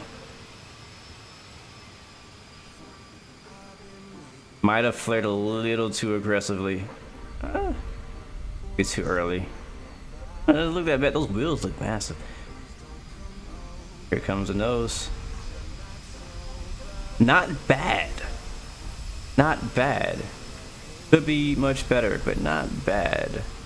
It looked kind of awkward. I feel like there should have been like some deflection and like the shocks when it came down. You know what I mean? Like it looked like you just kind of like planted on the runway instead of like really like sat down on it. You know what I mean? Yeah, that's what I was thinking too. I'm honestly, personally, I have a bad habit of aggressive flares. I guess it's just me being paranoid that I'm gonna smash. I've smashed too many runways, and I always think that I'm not gonna flare enough. So I guess it comes down to trusting myself and trusting the aerodynamics.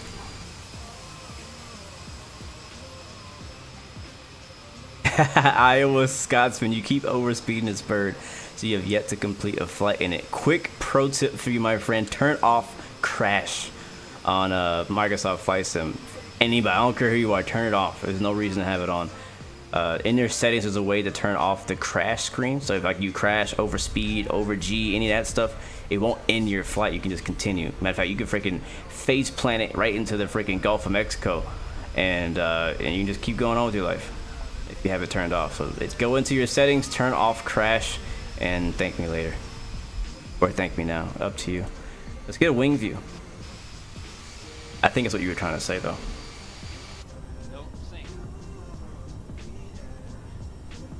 I want the right wing view.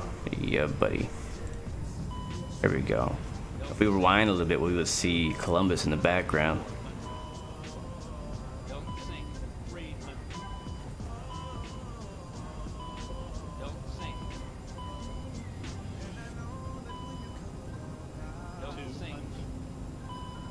Gorgeous, man, gorgeous. I don't know why it was telling me not to sync. Like, my gear was down, it was making me worried. My gear was down. Flaps, well, in this replay, my flaps are not down, but they were actually down.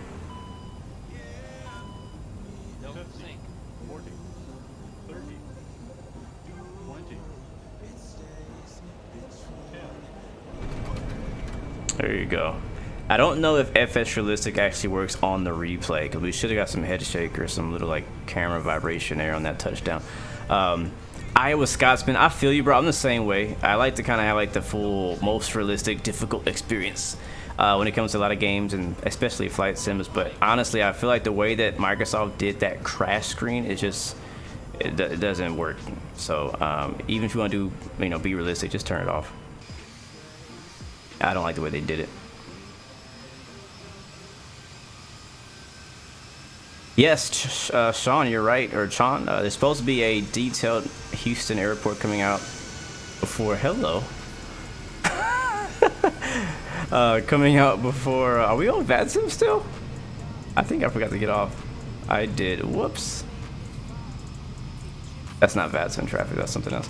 There's supposed to be a detailed Houston coming out around Christmas time, so we'll see. I don't have my hopes up too high for that, but no tailstrike.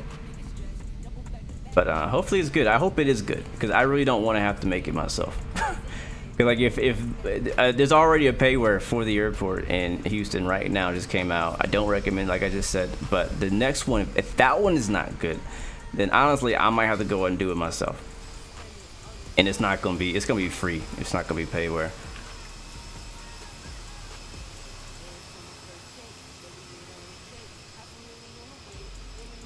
Martis, do I notice any quirks or plasticiness with the TCA? I thought it looks very plastic-y coming from the Warthog. Yeah, so if you're coming from the Warthog, it's gonna definitely feel plasticky. The Warthog is, I mean, that's freaking military grade metal right there, bro. There's nothing that can compare to that that's available right now, especially in the Yoke market. So yeah, for you, it's gonna feel pretty plasticky. If you've never had a Yoke before ever in your life, it's not gonna feel that plasticky because you don't know any better. So yeah, it does at the first touch have a pretty plasticky touch, but when you touch it and move it around, and I'll bring the cameras back up. Where's my camera? There we go. So when you touch it, yeah, when you touch it and move around, it has a bit more weight to it. It doesn't feel as like the first touch is like, oh, this is kind of cheap plastic, right? You know, I don't know. I'm not sure about this, but then you move it around and you're like, all right, it has some weight to it. Like, it doesn't feel like hollow, right? It doesn't feel like it's just like hollow, cheap plastic. You just like knock and it's gonna break. Like, it doesn't. Like, I can be really aggressive with this and it'll really be durable. Like, it feels like a durable material of plastic. So yes, it is plastic on the outside. Again, everybody's been saying there's metal on the interior coming from up here down to here into this inner part, but the rest of this is all plastic, and that's really just to keep the price down. It'd be amazing to have a Warthog material quality Yoke, but that's going to cost you about $2,000, right? So to keep that price down, it makes sense that they use plastic. They didn't go super cheap, so I don't think you'll be disappointed, even coming from the Warthog. If you don't have a Yoke, or maybe you're using honeycomb, it's definitely not going to be a disappointment for you for sure. Hopefully that answers your question, man. All right, guys, I gotta get out of here. I gotta go to work and like super soon. Thank you guys for coming out again. Tomorrow we're giving one of these things away. A super honor to be working with Thrustmaster on this, and thankful to be one on the fly tour. Again, big shout out to London Controller. He gave one away. Captain Canada, he gave one away this past weekend. Chewy's gonna be giving one away. XP72 will be giving one away soon as well. So definitely check out these live streams, guys. Thrustmaster is really confident in their product. They're confident enough to give it to people like me who are gonna be like, hey, this is crap or this is good. You know, so big shout out to them for for that, and I think that you guys won't be disappointed when you get your hands on it, especially that person who's getting it for free tomorrow. So again, tomorrow we'll be live It's gonna be early, guys. It's gonna be 6 a.m. On the West Coast. It'll be 8 a.m. Central and 9 a.m. Eastern. That's the time I'll be going live tomorrow. I'll be departing out of Miami, heading for London. If you guys are crazy enough to want to join me on the long haul, definitely come through. It is just under 8-hour long flight of airtime. I'll be flying up the East Coast from Miami and then hopping over from like the Halifax area over to the pond into like, you know, Ireland and then all that stuff. So it's gonna be a pretty fun flight. Looking forward to it. And yeah, that's what's going on. So see you guys tomorrow. And real quick shout outs, Midnight Maverick, thank you for coming out. Thank you, Iowa Scotland, for hanging out with us today. Flyboy, I'll see you later, my friend. Appreciate you very much. Who else? One World Aviation, thank you very much, my friend. Good to see you. Airbus VIR, I'm glad we were able to fly into your hometown. It's always cool doing that. Who else we got in here? Shout out Cuddy Madame, thank you very much. A kid named Kenny, thank you very much. Sean Kraus, I hope I'm saying that right. Thank you for coming out. Martis, welcome to the stream, and thank you for hanging out with us as well. Appreciate you guys very much. Again, I really apologize for any subs or super chat donations that came through that I missed. My notifications are kind of acting up. Thank you, Dries, for the subscription. Welcome to the Blu-ray family. By the way, tomorrow you will have to be subscribed to win the giveaway. Don't be like Patches. Yeah, if you watch Captain Canada stream, don't be like Patches tomorrow. And don't be win the giveaway and not be subbed and lose an opportunity to get a great product. So make sure you're subbed to the channel for tomorrow, and you're good to go, guys. Anyways, I gotta bounce or I'm gonna be late. Thank you, guys. Remember, you got 3 choices: give up, give in, or give it all you got. Look at that butter. Peace, love, and God bless you. I'll see you guys next time, next video. We all the way out. Peace.